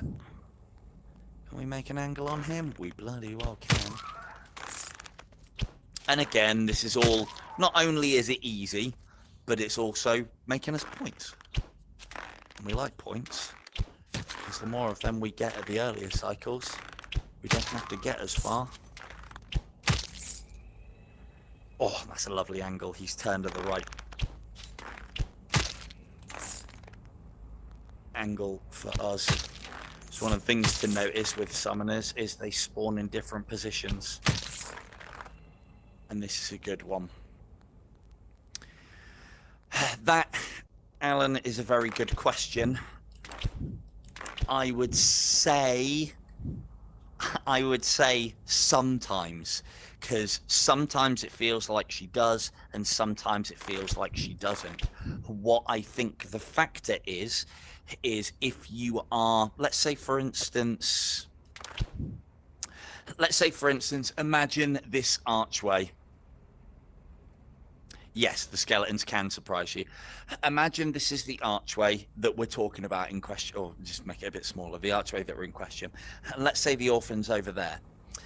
If I was to teleport past that way, from one piece of cover to another, I don't think she would.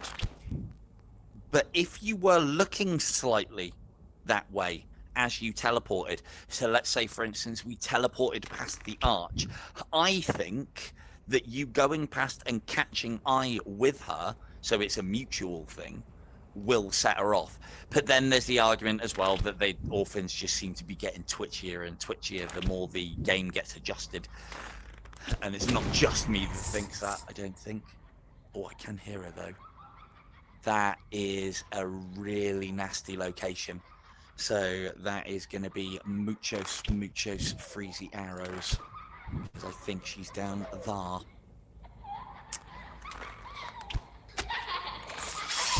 mean, let's see if she'll stay. Yeah, it's risky. Is she gonna move? Oh, she's not. Fucking hit her. Okay, are we in danger here? Not really. Is she going to move? No. So here's this sweet spot that we're talking about. Now, this is part and parcel of me not wanting to use too many. I would have used a lot more resources than a handful of Hand of Gods. And I'm getting decent points out of her.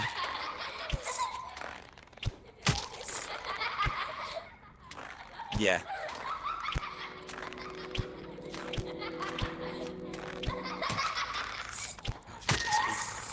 There we go.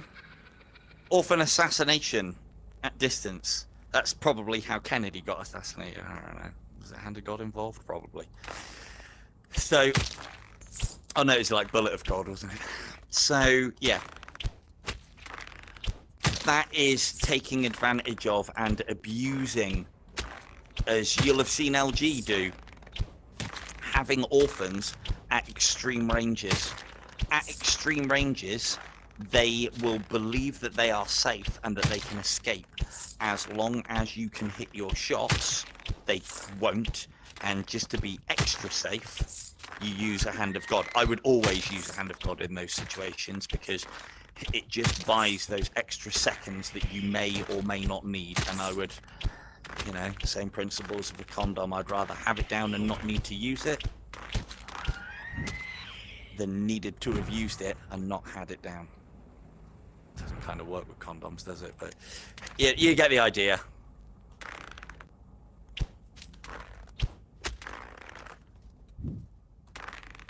There you go. Condoms and IDU in the same sentence. At last. She wanting all these quality of life things. I'm discussing the real issues. And time to go. Where have you gone to? Are you coming round? I think we'll see. Yeah, so as you were keen. So as Beanie describes that situation, it's a quick walk. But then I have had times where I've teleported across and haven't alerted her. So I think it's as much to do with gaze as anything else as well. There are a lot of things that are to do with the gaze of the player. For instance, spawns and the homing arrows, as I showed off in one of my videos. And we're going about this room the wrong way at the moment, but this is the backdoor way of doing it, and I would do it almost the same way as I would do it the front door way. So this is a good one, because Sean's always asking about cracking this egg of a room, because it can be a bit of a prick. In fact, it can be a massive lot of a prick. So I've dealt with the backdoor beauties. This part's the next part that will be difficult. No, it's not. This is the hard version of this building. The difficult version of this building, where, as you can see, we're doing a lot of drawing out. I'm pretty sure this is the tough one. So we're doing a lot of drawing of the enemies to this back area. Deal with what we can. At lower cycles, I'd be more confident just managing expectations. I'll take a step back there so that I'm not in line with that archer. There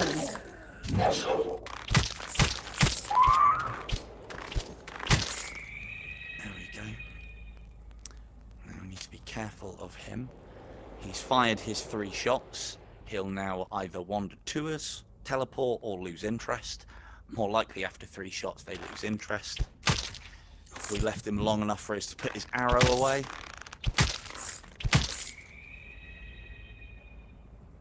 Well, you might be right. Yeah, but that one's usually full of archers in the hard one. Don't know, maybe I've got some extras. But he is quite right. If there are, I don't often do these ones from the back, if I'm honest. But if there are 2 lava monks up over yonder. Oh, Beanie. Hate to break it to you. Do you want to spawn some in? Is it brought to you by the same guy who knows all the spawns? Well, it sounds like your mouth is caching. No, what's? Oh, fuck! I only watched Top Gun yesterday. Shit! That would have been a perfect time for that quote.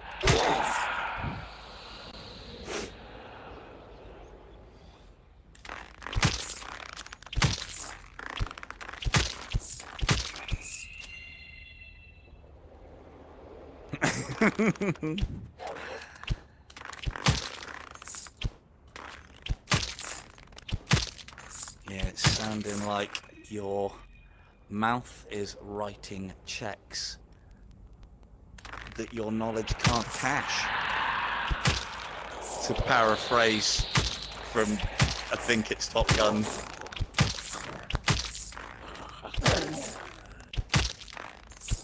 Ah, see?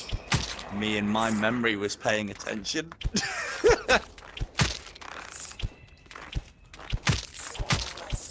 No, I don't. To be fair. Yeah. I know. Very easy to phase out.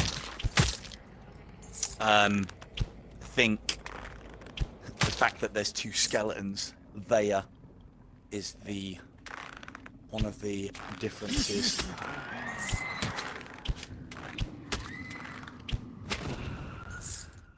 Hello to you.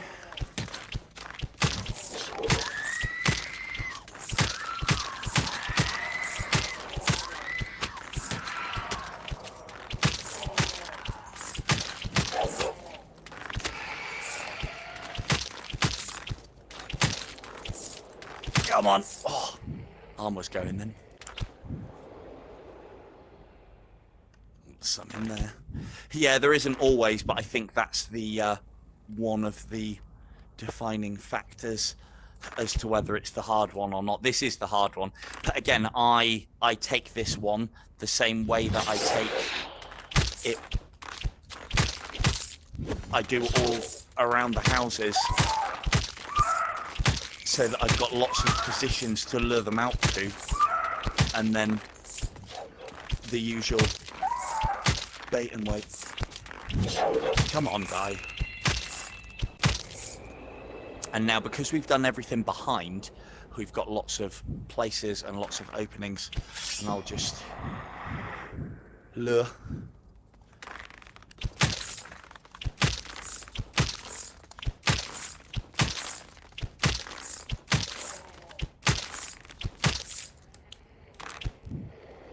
Yes. Yeah, as Beanie said, the way that I went in... Yeah, your favourite building. The way that we went in... Ugh, IDU situation coming up here. Now, I've wasted a resource. Why did I freeze the monk instead of the knight? That is an open-ended question to anybody who would like to answer it. Because surely it would have made sense to freeze the knight and take out the monk first. Why did I do it that way around? Answers on a postcard, please. I think I have talked enough that somebody will know. Not you, Beanie. Although Beanie might be like, what the fuck's he doing it that way around for?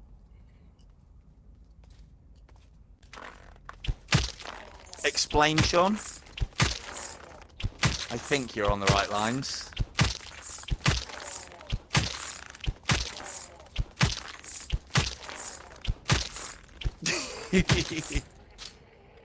Like fucking Beanie knows. Just giving him an out.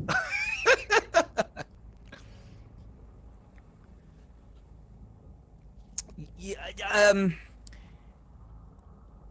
see what Al says. Yes, Alan! And there we go. Send that man a beanie.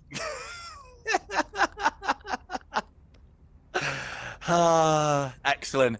You guys are so good to me. So good. That's exactly what I want to hear. Right, I'm gonna have as your punishment, I'm gonna have a drink of water.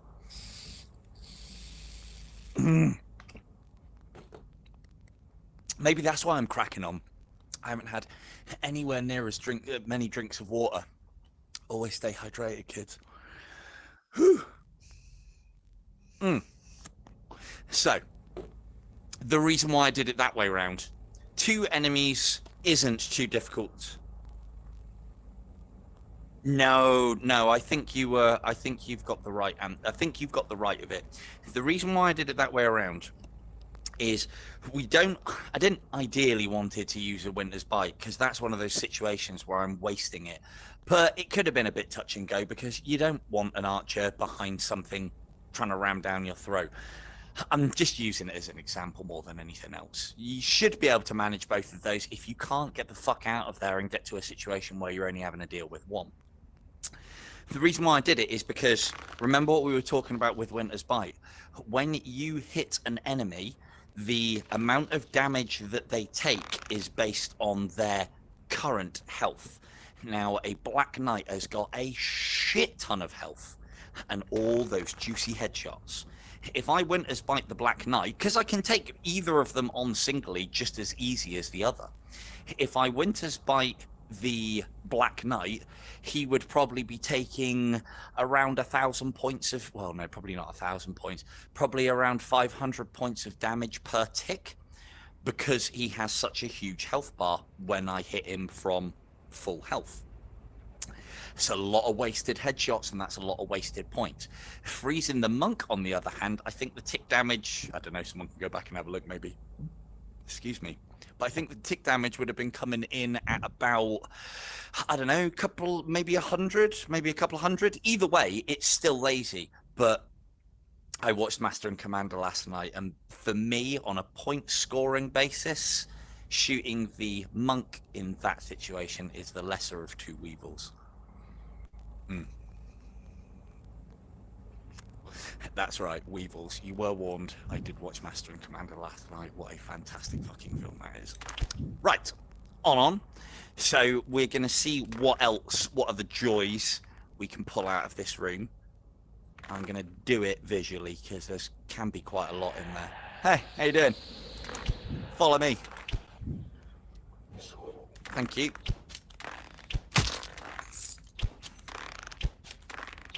And we can take this room apart now, one at a time. I suppose we're getting to the point where I should be doing this, because I've probably got a bit lucky tonight, even though I've been going a bit faster. I've got them both, damn it. What I don't want to do is engage them in that archway, because every shot missed or every shot fired into there is potentially going to alert something else.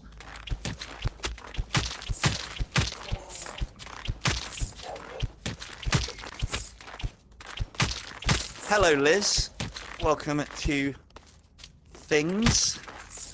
Of course I can. Bear with me just a second whilst I rectify this stupid, typical IDU situation that you should never find yourself in. So, tick damage.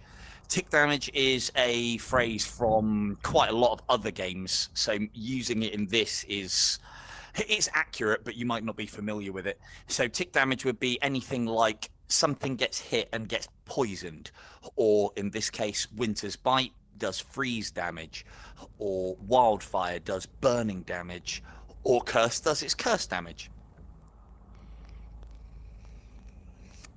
No, because it's wasting points, Beanie. Do it on a bloody abomination.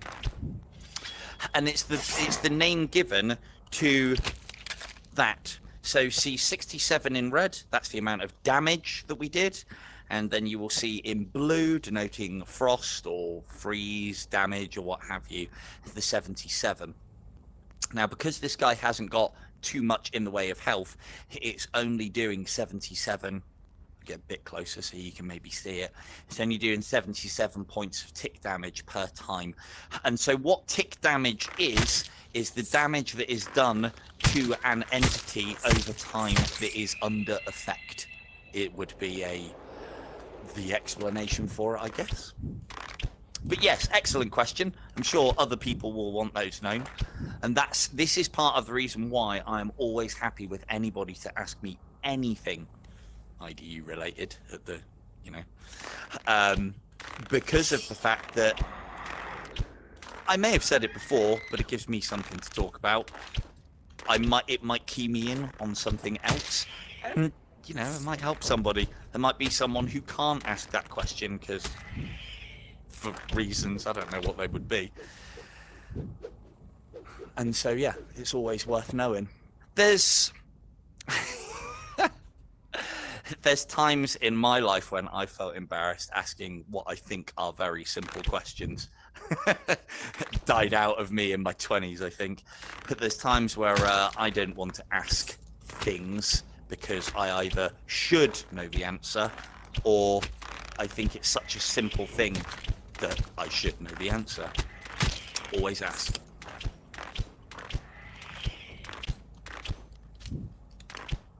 Ooh. One thing that, like, for instance, you asking me that question now, one of the things that I will now say, which might be another question, I'll try and get ahead of it, is how many kinds of... Fuck! Damn it! Well, he will come back, but I don't want to be waiting around for him. No worries, Liz. One of the other questions that might follow that is how many different kinds of tick damage can an enemy take at the same time. Now that's tick damage from status effect, not things like ball lightning or wrath of God. I'm kind of enjoying asking you guys questions, see what you've picked up. So how many different status effects can one enemy have? So if I froze him and fired a wildfire into him and a pestilence and cursed him at the end, because those are all of the status effect arrows in the game, how many of those statuses would ring damage?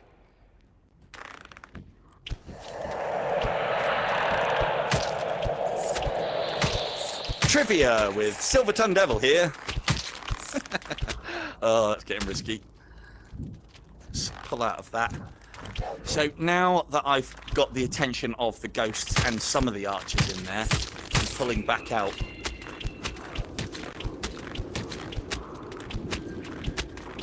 Come on now.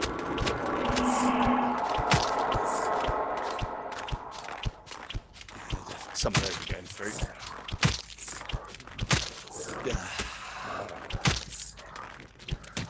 Let's get you in the head.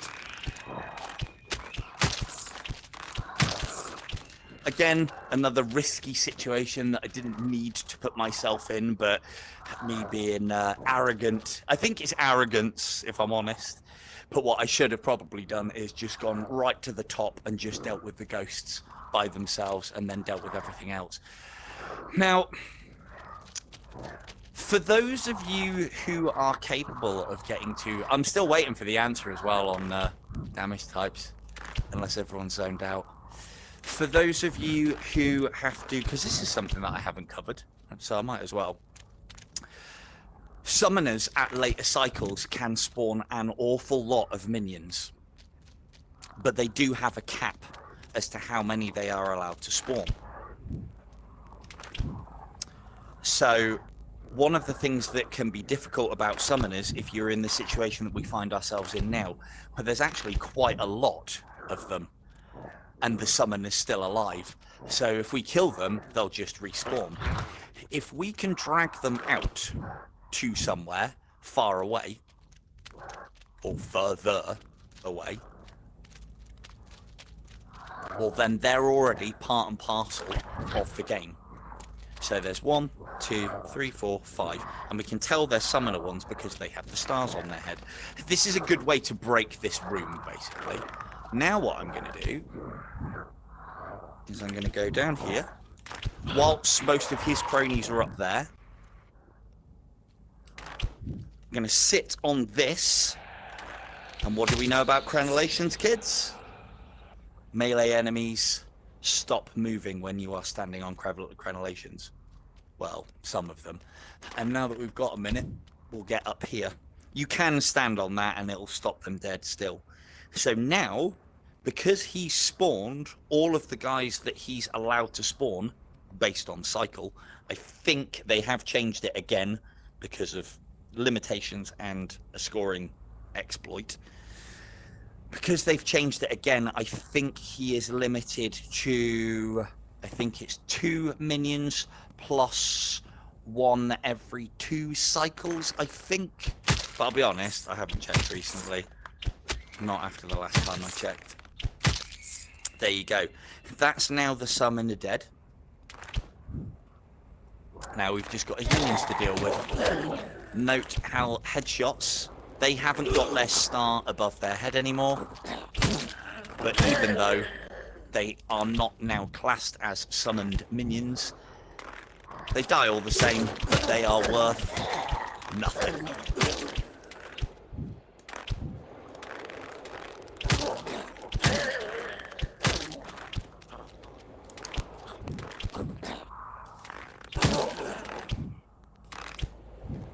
There we go. Now we've got a pit to do. Where's he? He's outside. One of the things we do have to be wary of is there is a knight that will respawn. We'll have to remember to get him on the way back. Right, I'm going to have another well of water. Whew.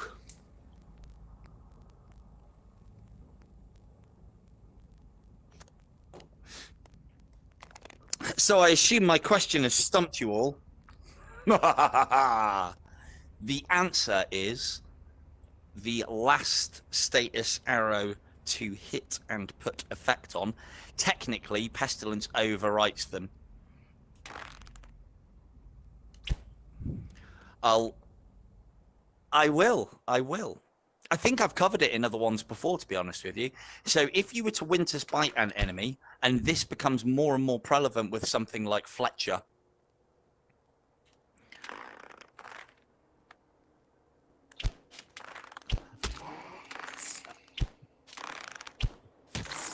yeah, well, it doesn't matter about the cap anymore because you can't farm them for points anyway. They're worth nothing.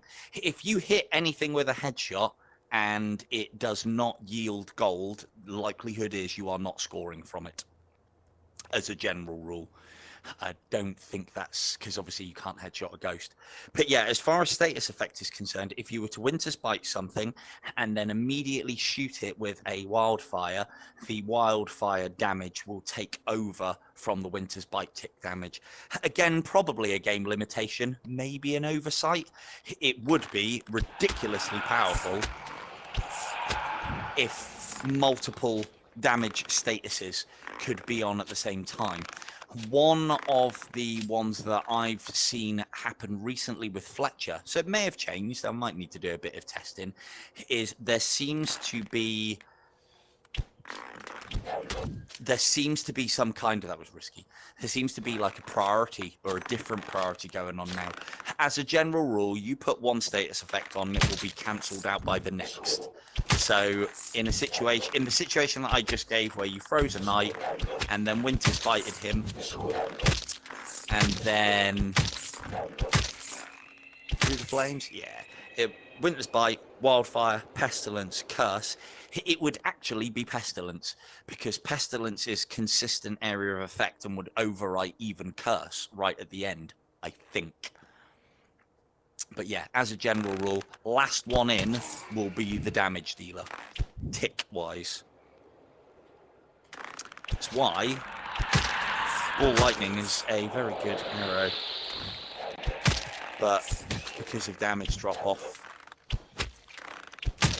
at later cycles, and also lack of headshots that you can make with it, it's a fun arrow to use, but it does become very redundant very fast, unfortunately.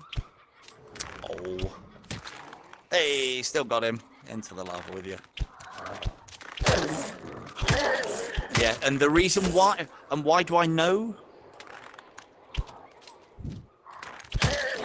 If you wildfire and then WB, you would cancel the wildfire effect, and the frost tick damage would override.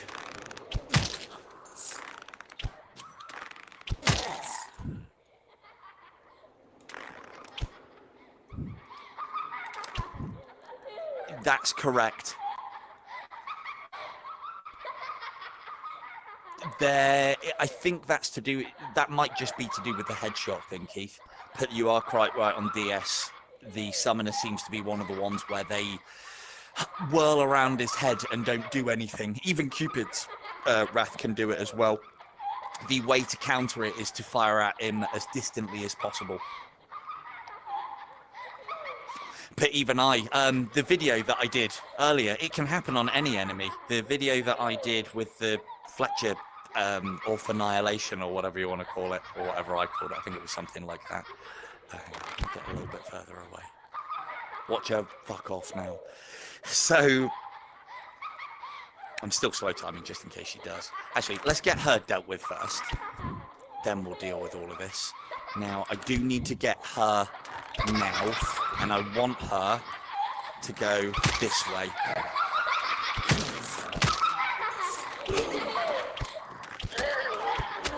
I don't think there's any up the stairs.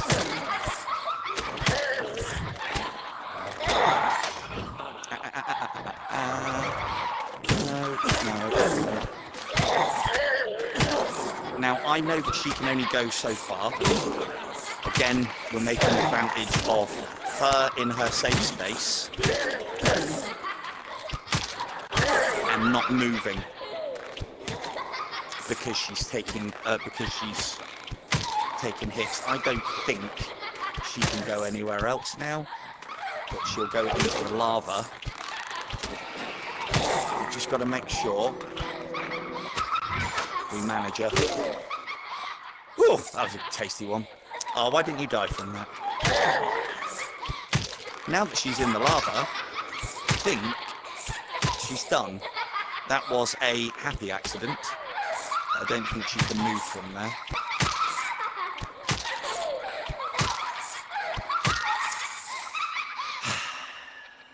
Why didn't my orphan stream go like that?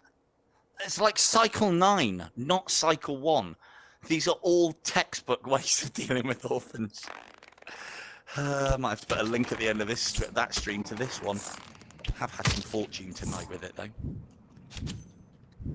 So the reason why I know all of that nonsense about the status effect is because, again, as I think I might have said previously, when I was doing my Masters in a Minute, which it was a series dedicated to... Oh, we're getting out of that.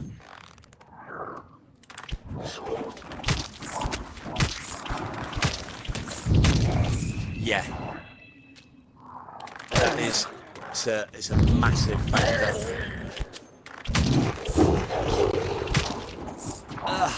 Not now. See, I'm busy. That's not too bad. It's not as long as I'd like. Oh, I got to go knee. Oh, cheek. Look at the cheek of it. You and your bloody flat-rendered fireballs going through the archway. Oh yeah, but yeah, of course my arrows can't go through that. Why would they?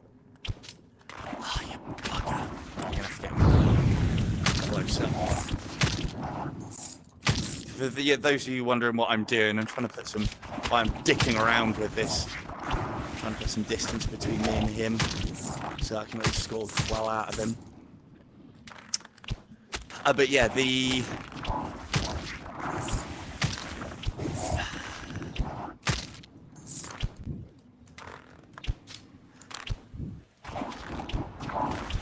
No, it doesn't. It is getting a little bit better, though. It is quite rare. Orphans were the worst. Not orphans, rather. Cupids used to do it on the regular. It was very annoying. That got sorted out. Monks still do it occasionally, but I think it's more of a glitch now than anything. Should deal with the left-hand side because we started over there first. So yeah, the reason why I know about the whole status effect thing is...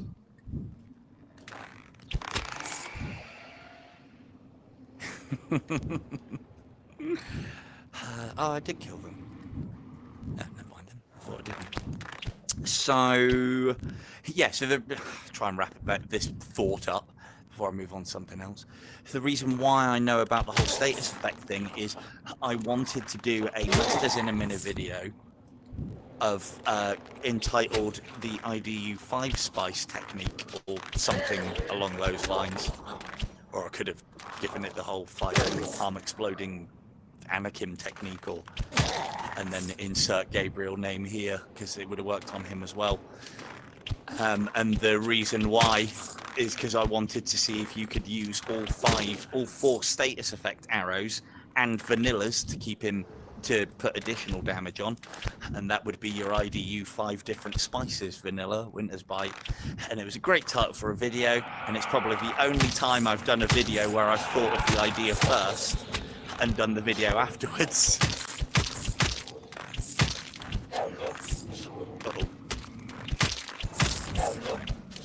And yeah, upon further investigation, it didn't work. And literally because of that. Holy armor? No? Guess not. Bit dry on holy armors. To be fair, I have used an awful lot of them. Right, there you go. Done. Points check, 8.1. Battery check. Oh, loads.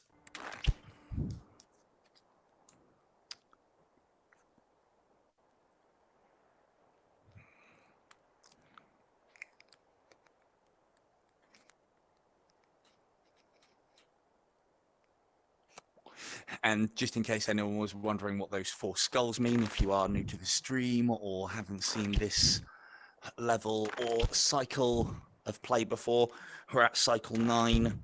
Each of those skulls kicking in at cycle 5 denotes an extra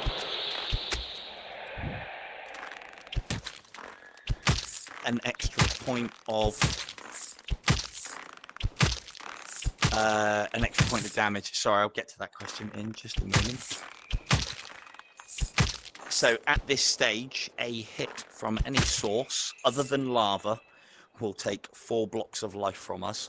Or if I have holy armor, which is the reason why I'm talking about it, because I would really like a holy armor to feel at least a little bit safe, is a whole holy armor will absorb all 4 points of damage at this stage.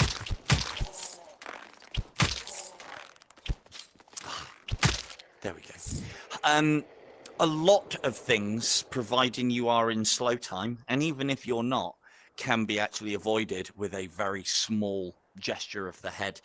It's knowing what the hitbox of the player is. The hitbox, I believe, is from about where your belly button is. You know how in a lot of VR games, trying to think of an example that we would all know. Has anybody? So if you've ever been in a party and then been invited to somebody else's house in the Oculus Meta thing as part of the party feature, what you can see of the body is about the hitbox in this game minus the arms. So it's kind of like the upper half of the torso and the head, and they are actually quite generous with how much of a hitbox there is in the head. I've had arrows come way too close to me and been able to move out of the way and avoid damage. And a lot of those dodges are turning my head at the same time as moving back and away. And that's, I suppose, as much of a martial arts thing. You don't want, I think it's because the box that represents your head is wider than it is longer. So if your face and the back of your head are really short, but imagine where your ears are a bit wider apart, then you would want to present the thing that's trying to hit you with as small of the 2 hitbox angles as possible. Don't know how much that made sense. Ramble, but it doesn't. It means that I don't get hit quite as often as maybe I should. Although, judging by these streams. So we've dealt with everything around. We have got resources. we're not really in any dire straits. I think there was a quiver in the shop. I think we've covered this building before, but I'll show you how I do it again. So I like to go to this edge. I'll then deal with all 3 of these lovely cupids before we do anything more. That will usually be enough to drive the incubi out. If it's not, yeah, he was already. Nice one, Beanie. Yes, mate. We need to get something cooperative on the go. And yeah, so we've lured the incubi out. We've now made some decent distance on him. And now it's all about raining those headshots in.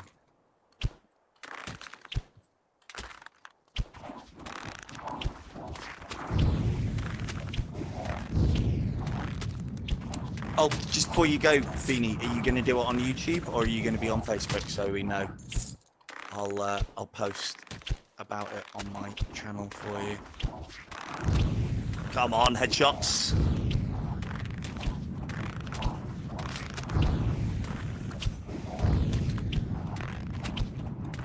Come on, headshots. If you can get that first headshot in. Come on. There we go.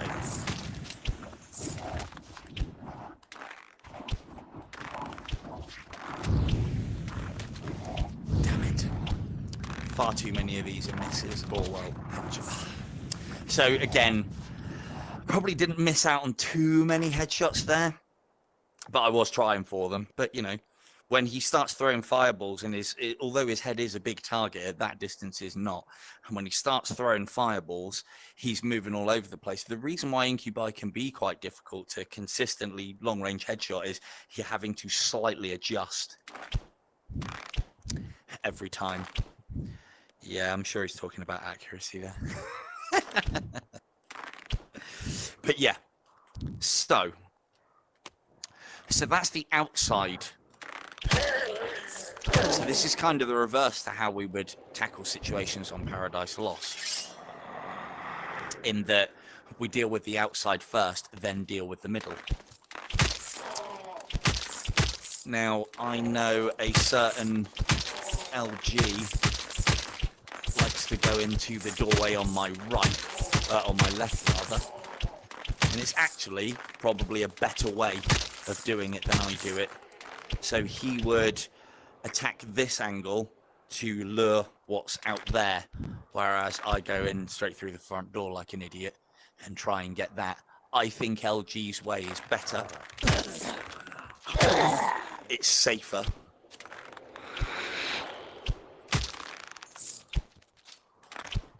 Because of stuff like this happening now. But I think we'll manage. There's nothing in our immediate. Him body blocking is gonna not be helpful. Okay. On a point scoring wise as well, hitting those body shots, not purposely, I'm still aiming for the head at all times, but hitting those body shots and slowly creeping up isn't too bad on our score, because at that sort of range they can only take probably 3 headshots maximum. So if I get at least 3 out of him and a handful of body shots, I haven't actually lost points. I haven't really gained anything extra out of it either. But at least we're not losing points on him.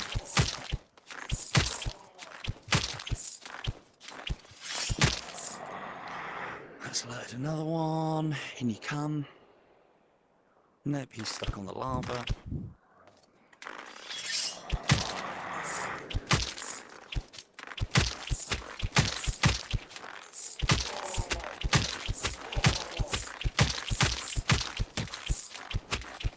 There are going to be some of these dudes coming in.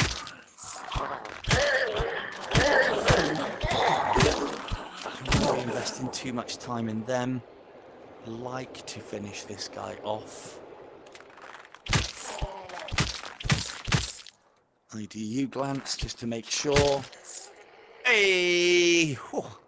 How can he do splits like that in armor? Awesome. Good effort. So sometimes you'll have a line on this summoner. Problem is, at later cycles, all of this can be a bit hard to manage. So, and we still want to be getting the headshot because he's worth, well, as long as you've got range on him, he's got a big health bar, so he's worth a decent amount of points. Obviously his minions are worth nothing, so it doesn't matter whether we're headshotting him or not. This is the building that I was talking about that LG's never had the orphan. Cannot believe that. He must have. It's always in here for me. It's a bit risky. Nope. That's a special arrow that we should have. I like that one. Probably never use it. Nice to have it. Let's get these guys tidied up. And that guy. Can you get past the lava? I don't think you can. You can.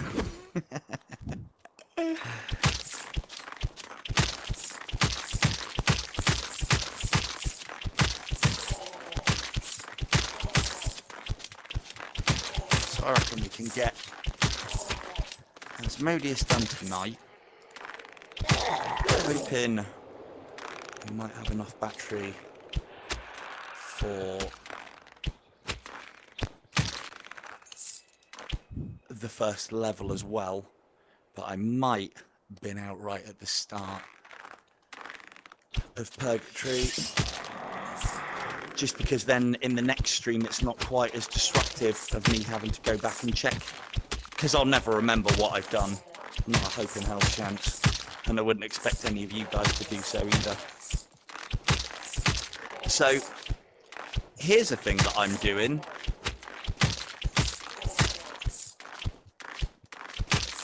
Is, yeah, hit you before you know it indeed.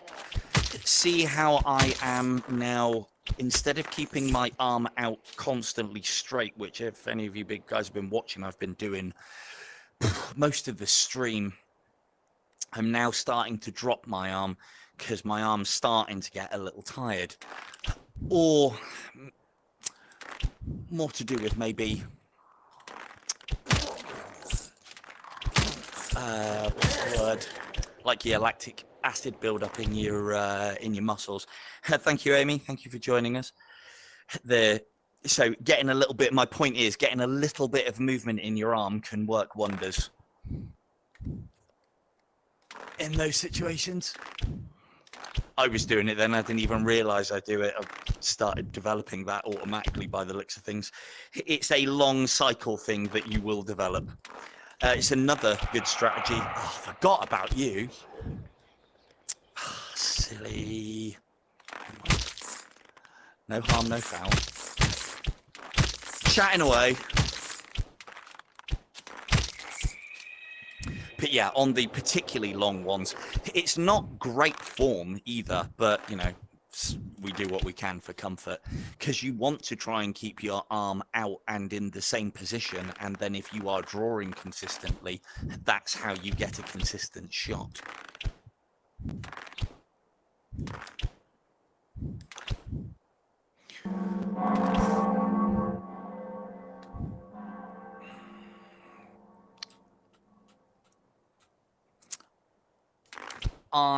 That is a great suggestion, Alan. However, there is a major problem with that, in that I am incredibly lazy.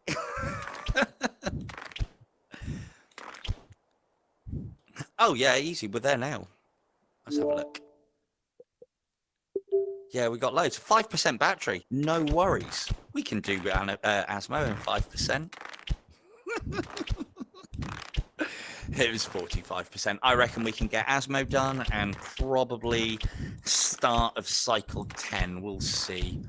But I'm going to curse it if there's a pit there, because we're not going to be able to get the pit done. And again, like I said, maybe I'll do a little bit of something else at the end.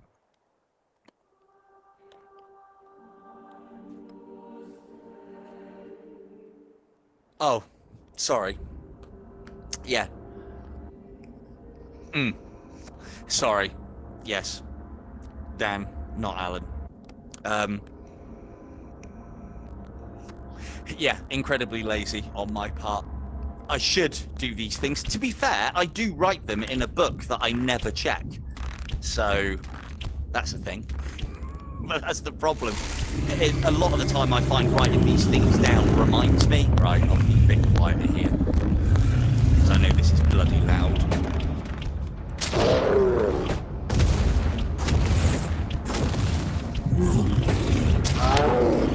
So, copious. I know, right? Sean, I'm starting to get tired. Must be it. Arms dropping. Guards down. Must be feeling it. Can't hit stuff. Using slow time to do this bit. That's not like me. It's very risky, this bit, to be fair. So I will happily use slow time, because one hit and that's 4 blocks of health, and I'd rather not. So we're gonna have to do another. This in. No. Do note, when his shield is up, you cannot hit him with anything. It will destroy any attempted arrows you fire at him, because you can slow him down. I learned this the hard way in the Fletcher mode, is those shots, although Asmo will count as hits. Oh, come on now.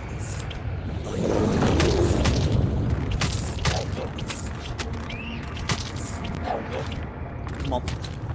Come on.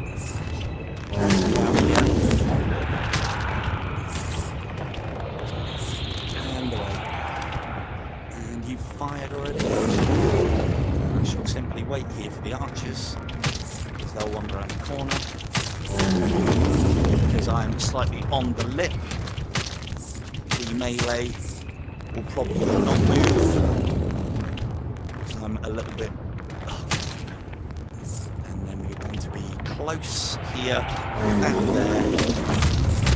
and then deal with everything nice and rapid. Watching out for guys like that.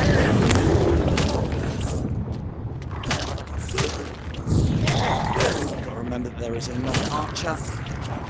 There it is, look. I must have my lunch today. Notice how my back is to the wall, so that I've got a nice position to fight from. And then we'll do that.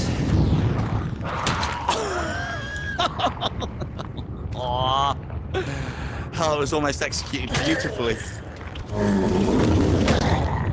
Thought I killed them all, if I'm honest. Oh well, I'm back.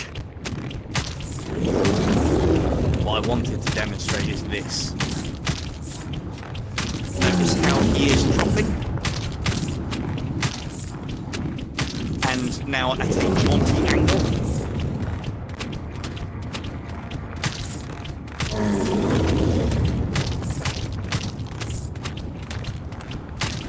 I just wanted to make sure. So yeah, this isn't a bad situation as long as you make sure you clear all your things. I wanted to try, to be fair, I wanted Asmo to spawn there, and then he, teleport there, the incubi, but then he teleported there, and I thought that was a good opportunity to show off. Now, do remember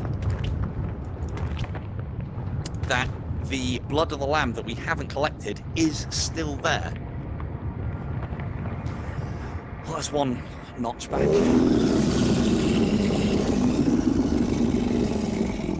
Taking loads of hits tonight, I feel. More than normal, I think. So, we're going to see about making use of the slow time on Anakin here. He uses plenty of arrows to do it, just so I can demonstrate it. Although I've gone on Asmo rather than Anakin. So what we're going to try and do now is we will leave this as late in the day as possible. 2 hits there. That in the groin. That'll actually give us a little bit more time to take those shots, and you'll see now that he is in slow time. Get onto my aforementioned cheeky slot. So I think John dubbed it. The only problem with slowing Asmo down with a hog is if we reposition that hog anywhere up here, we're wasting the effect we would get out of Asmo with it. So for me, this just gives me more time to deal with things that are pressing, like this guy.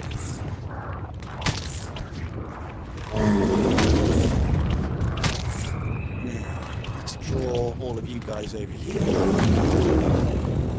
Keep on our good work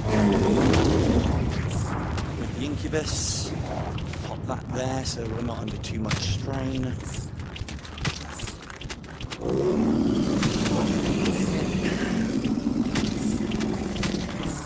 Now again, we don't necessarily need to kill him, but we do need to be aware of the fireballs coming in.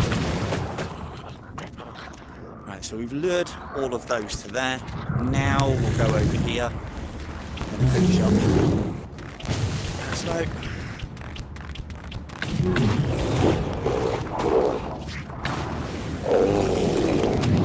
Wary of those fireballs coming in at all sorts of angles. And that. Damn, this is not going well. Right. Thought I'd... okay. So what I heard there, what I thought I heard, is I thought I heard that. And I thought he was staggered. I thought he was still throwing fireballs. Silly mistakes, and we're at 5 health. Holy armor, 2 of them coming up. Well, could be worse. 1 and 1. 1, 2, 3, 4, 5, 6, 7. Risky.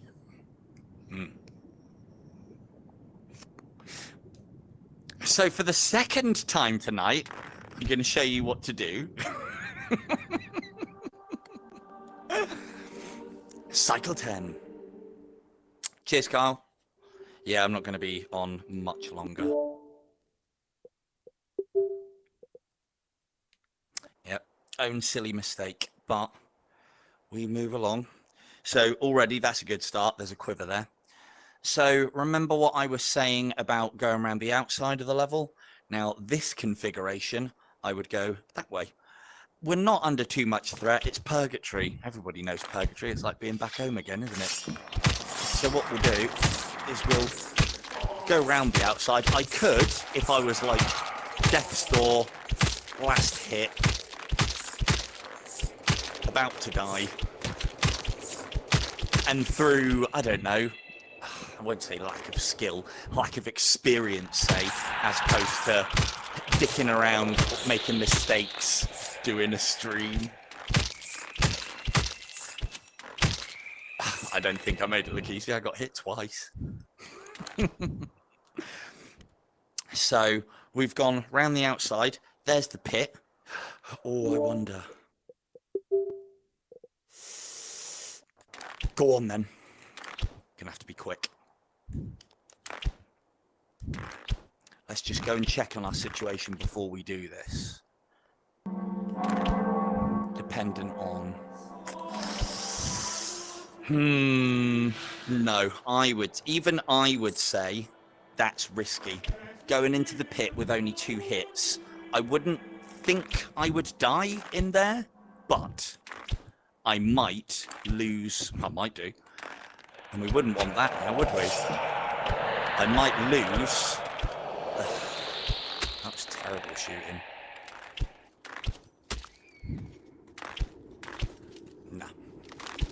No, we're not playing risky today. Not right now. So the problem that I've got by going in the pit right now is I would be putting my grace of God at risk, I feel. And I would like to keep that till very long in the day. Like, even this is risky. Typical IDU situation. But if I use my slow time, there's enough distance. You shouldn't do this, basically. You should run away. But the problem that I've got is I haven't really got anywhere to run away to. I should have gone in there. But again, showing off the powers of slow time, I guess. Oh, that would have been good if it hadn't gone through his head. I'd like to take at least you out before I retreat. There we are. That's a much better range. So yeah, what I would do... What are you going up there for?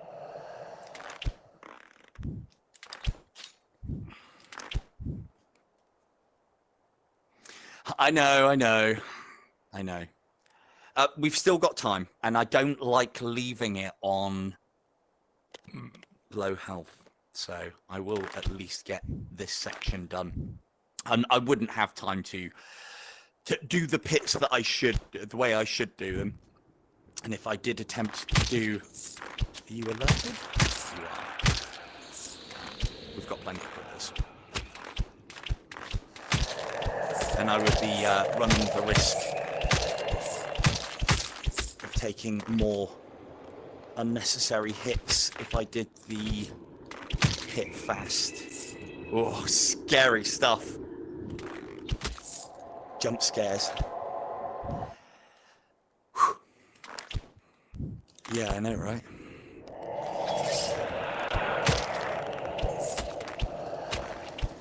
Oh, that was a bad arrow.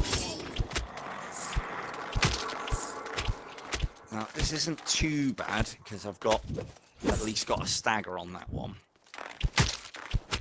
You know what, we've got loads of quivers. Don't even know why I'm getting around. And again, the reason why I'm quite happy in this situation anyway, because I've already got 2 quivers. And I think there was a Winter's Bite in the shop as well. So we have got loads of resources. I'll be cursing that when I come out. In fact, I'll just check that. Is that right on that? I hope we've got a Winter's Bite in here. But we've got 2 quivers.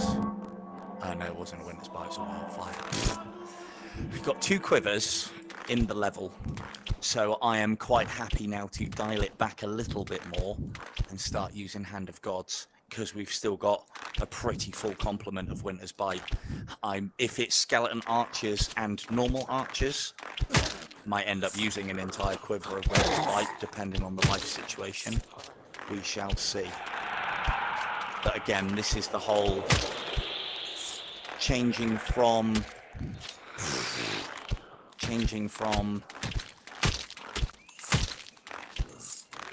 thriving to surviving mentality.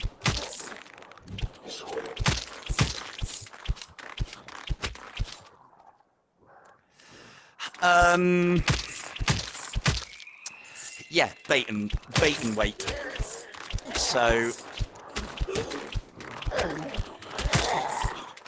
just tidy the situation a little bit. I don't think can she spawn in? I think she can spawn here, but I don't think... I'm trying to think if she can spawn on the same level as a pit. Yeah, she definitely can. Your problem, you've got 2 options.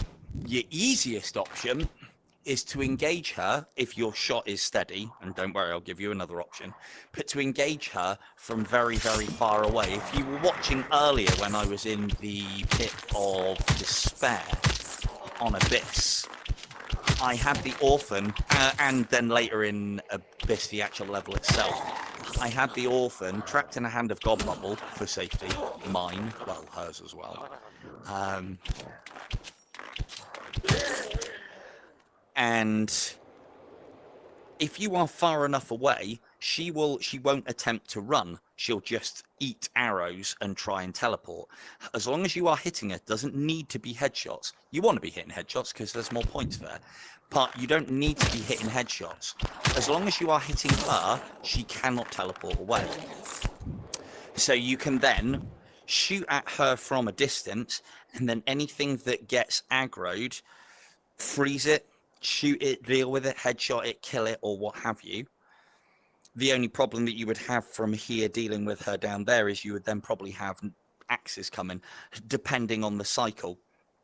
So my advice would be, and so those are a couple of approaches that you could, or that's an approach that you could do. Nope, that's fine. So the other approach that you would do is, and I mean, you know, you can do this in any situation. Doesn't matter where the orphan is. I don't, for the most part. You could do what I'm doing now and clear out as much of the level as possible. So let's pretend for a moment that the orphan is there and I haven't cleared that area,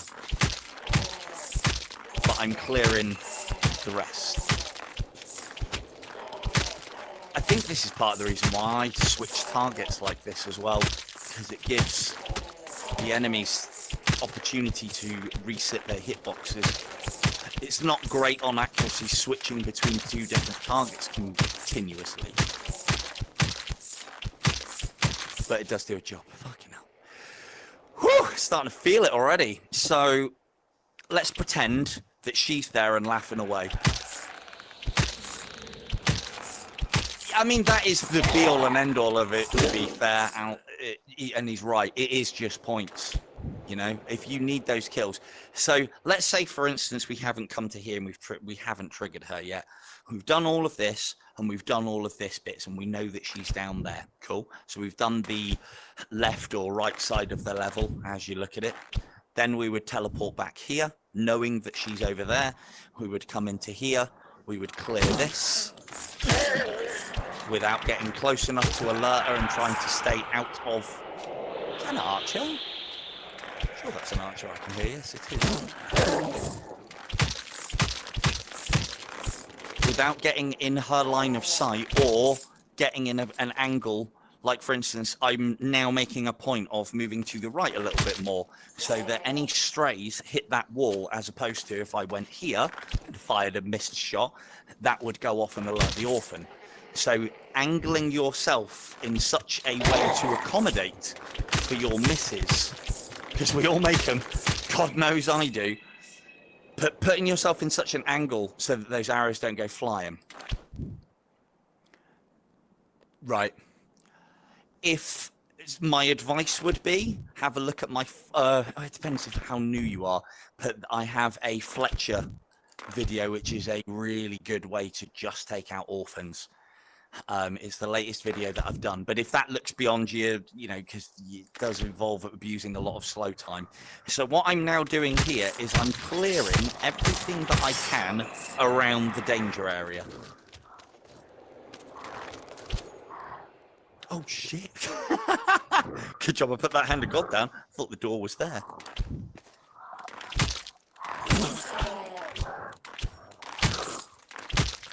I do, look. Miss, miss, miss. I know you guys keep saying it. Look, miss.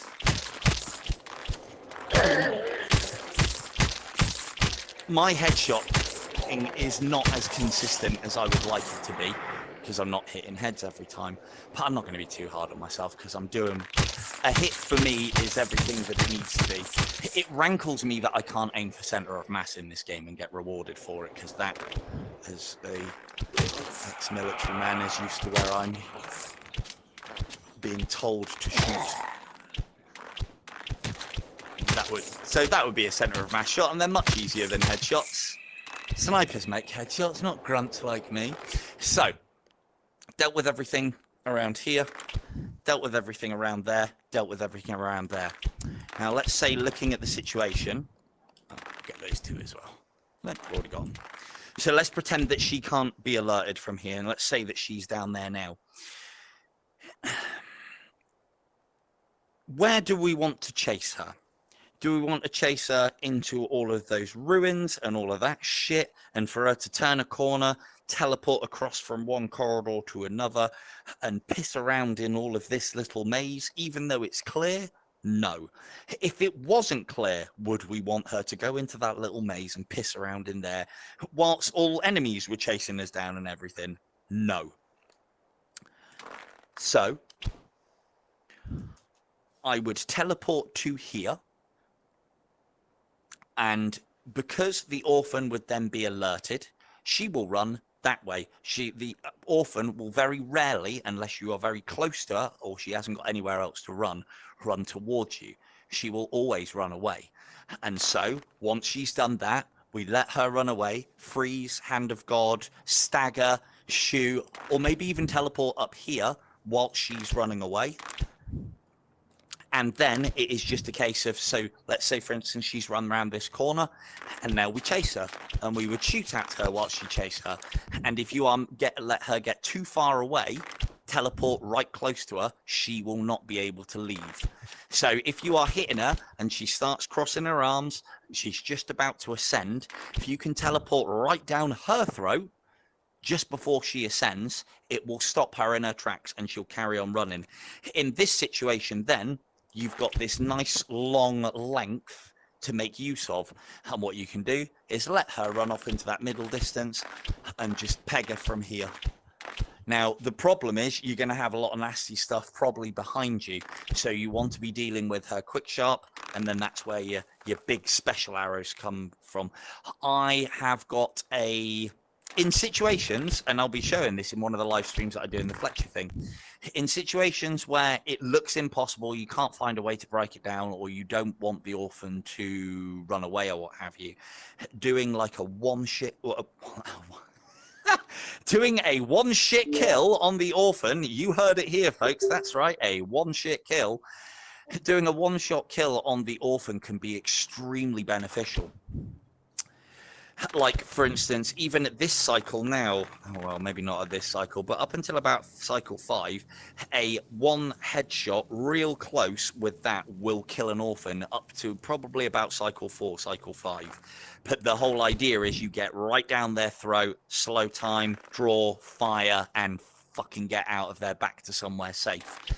This is a video that, or I've done a video on this in my little tips in 30 ticks thing, and it is called Orphan Execution. There are a lot of arrows you can do an orphan execution with, but basically if you, even with that spread of arrows, and I know how they fly off, if you are at point blank range to an enemy and you hit them in the head with that, all 5 will go into the head. So that is in essence then the damage from 5 headshots plus whatever the special effect of that arrow is. Tracking, that's getting in the way. So that was a dangerous situation, but everyone was staggered. That's dangerous. We'll go over to the other side and defuse. Now some things will be coming in.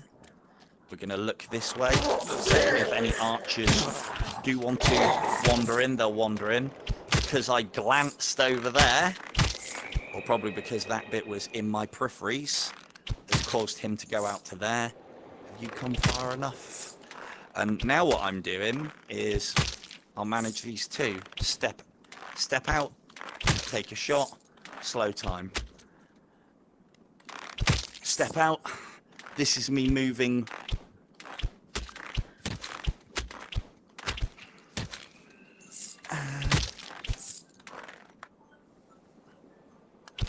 Ooh, what's that alarm? 2 seconds, people. How is my battery still going? Didn't we start at 8? How have I got... Well, that's strange. So, I don't know why my stream's gone on this long. Maybe it's not taking up as much battery life? I don't know. I've still got another few minutes left in me as well, at least. I can get this one. And yes, that's great to hear. I'm glad you're a member of the Academy.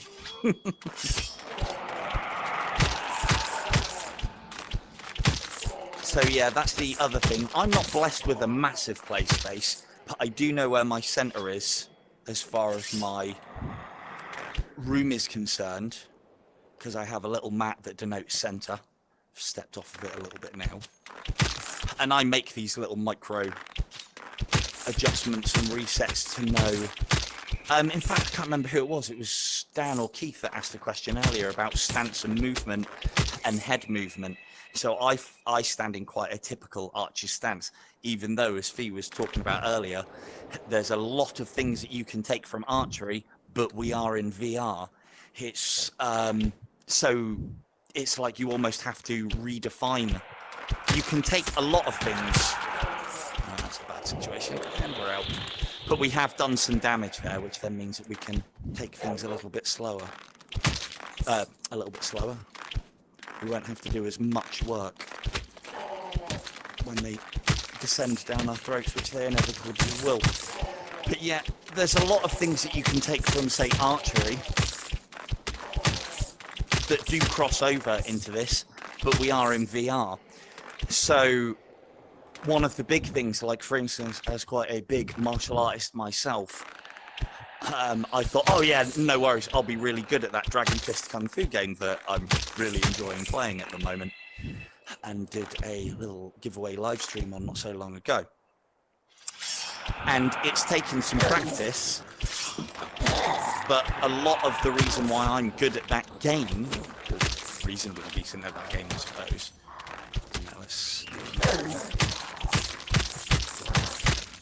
Should have time to get him out of the way. Yeah. Speeding up again here. Oh, come on. Come on. Okay.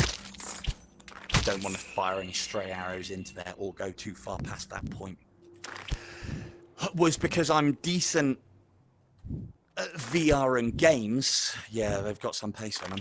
I'm half decent at VR and games, and there are lessons that I can take from martial arts, like having rooted feet, having a good stance, not jumping in that game and doing flying kicks and stuff like that, because it's all fancy stuff that you don't really need to do, although it does look...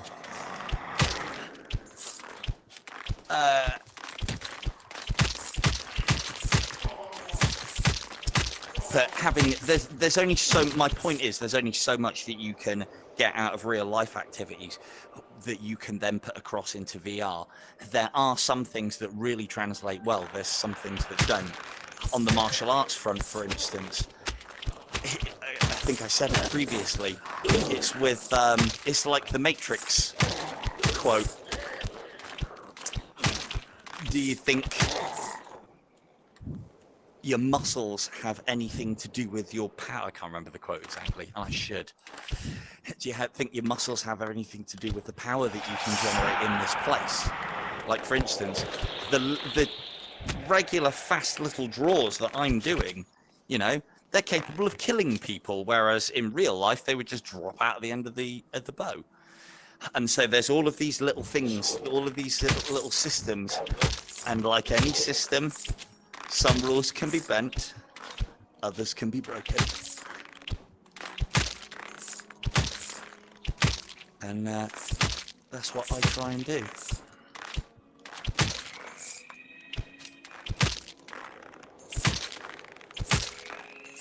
Like, for instance, all of that was made a lot easier than trying to have some archer duel with those guys out there, because I know the limitations of those monks once they're alerted that they'll come up here.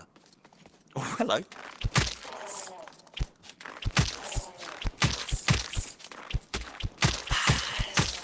I would love an invasion, honestly, Keith.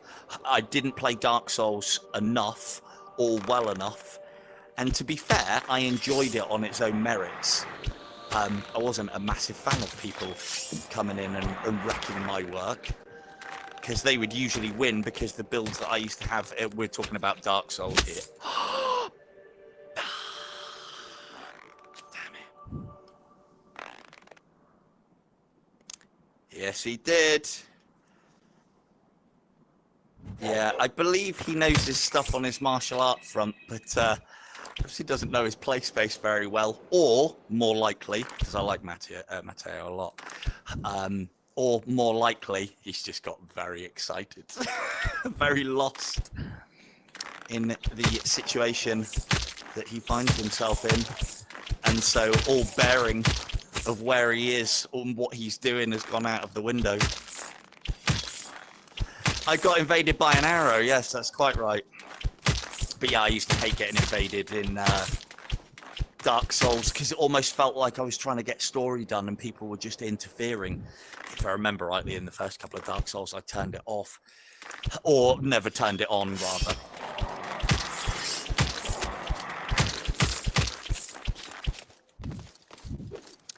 However, it is something that I am...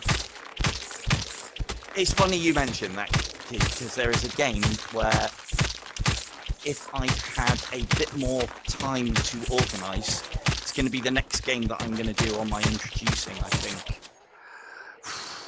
Locked out there. It's going to be the next game that I do on my introducing thing, I think, which is going to be a game called Rogue Ascent. And I won't go into all of the great features about Rogue Ascent, but one of the particularly fantastic one that is well known about, I think, is the game can be played completely without the controllers, so you can just use your hands. Great if you have to send your Oculus headset, Oculus controller away for warranty because the fucking left thumbstick's gone. But, so it's a good game for that at the very least. But one of the little known features about it is it has Twitch integration, which basically allows people... It's got to be controlled somehow, and as I say, I'm not after money or anything, it's just the way that it's been done. But with Twitch you can buy... I don't Twitch, so... But with Twitch you can buy bits, I think it is, or stuff, or whatever. When it's buy it, we'll put those to use in the pit. You can buy stuff for cash, which you can then donate to a streamer or a user or what have you. Now, with the integration that this Rogue Ascent game has, it's kind of like, the game's kind of like Sweet Surrender, but a lot more 8-bit style and a lot more action orientated, but it's also a little slower. It's a bit weird. It's a good game though. And basically people can pay money to either help or interfere with you, which I thought was quite good. If I ever did a stream like that and ever anybody, you would not be allowed to help me. I also did check as well that I can turn the money down as low as possible. My plan was, if I was able to do it... Where's that creaking of the bow coming from? My plan was, if I was able to do it, would be just have the developer, and I would live stream to you guys for all the giveaways and all the good stuff, and just have the developer being private streamed to on Twitch so that you guys weren't in there, and then you would be able to ask the dev to do all the nasty shit to me on command, and then we'd make him pay for it. But I'd only have it so it'd be like paying the equivalent of like pennies per time, I think. But it's silly things like, you know, you can make confetti explode in front of the player. You can drop a bomb on the square that they're standing on. You can call in security bots. You can call in a bounty hunter. You can do all sorts of fucking nasty stuff that I know you guys would absolutely love, and spam, which is why I would put it in the capable hands of the developer, who would then get egged on by you and probably do just as good / bad a job as what you guys would do, to try and knock me down a peg. But alas, you need quite a lot of, well, not a lot, but you need a fair amount of streaming hours and like 50 odd followers or something on Twitch before you're allowed to even do that. So now this isn't a shameless Twitch plug, but if anyone knows people who are on Twitch or what have you, it might be something I might call on. All I need is 50 followers and a bit of streaming. Streaming bit's easy. The 50 followers, I don't know about. So, but hi guys, Silver Tongue Devil here. Just recently started streaming on Twitch. If you'd like to come find me, I'm at silver_T_D. That would be what I was like, I'd imagine, because Silver Tongue Devil was too long or taken, as I recall. Right, we are starting to get low on battery, low on life, low on a lot of things. We're not in too bad a situation. It's not going great. I've taken way too many hits tonight, or at least it feels like it. Haven't got as many blood of the lambs, but we are here for points. So even in this situation, a situation that I wouldn't go into is sending myself into the pit on a suicide mission, i.e. not having any resources to fight my way out of the not so wet paper bag that a pit is. But if I didn't have the resources, there are times where I'd assess and adjust whether I could recover the run or just try and score some more points. And that would, as sad as it is, usually be down to what my score was looking like and my position in the leaderboards. So what I'm doing here is I'm just checking some known spots for Blood of the Lambs, because we could really do with some. Taking that other hit has not been nice. As I said, I don't think so. My final lesson, because the battery's out. God, White Knight's no joke.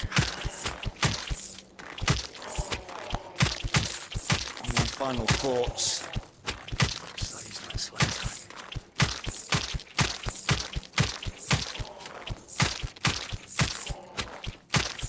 Oh, don't miss that. My final thoughts are, I've been reasonably careless tonight, going too fast in some places, taking risks in others, and look where it has landed me. By not being consistent with my game, doing the same thing over and over again, I've ended up in a situation where we haven't got a lot in the ways of resources, and bringing this back is going to become harder than it should have. So we will see. Yeah, right. And it's cycle 15 minimum if I want to get somewhere noteworthy.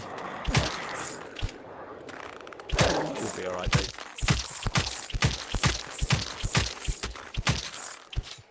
Even the White Knight's pretty bad.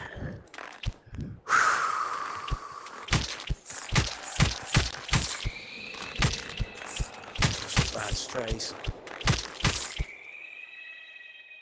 Got time to do an orphan? So we know the orphan is going to be in section 3. So maybe I will talk, see if I can down her before we come off tonight. So, cleared a little bit of the left, now clearing a little bit of the right.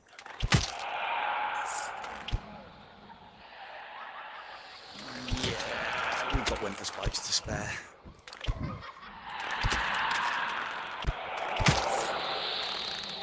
No. No. Damn it. That was risky. Okay, let's get on here.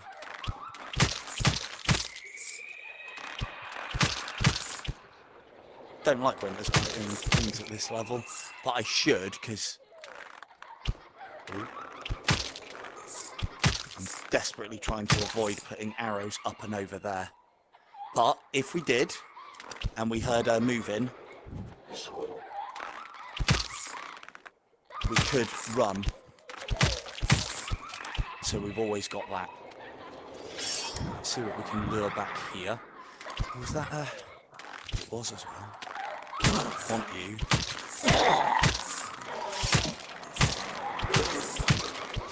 Oi, stagger.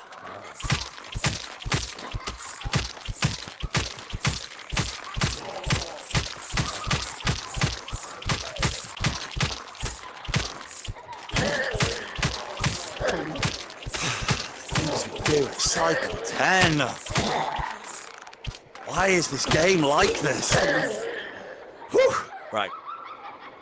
That's all been the reason of getting over this side and hopefully dealing with these guys.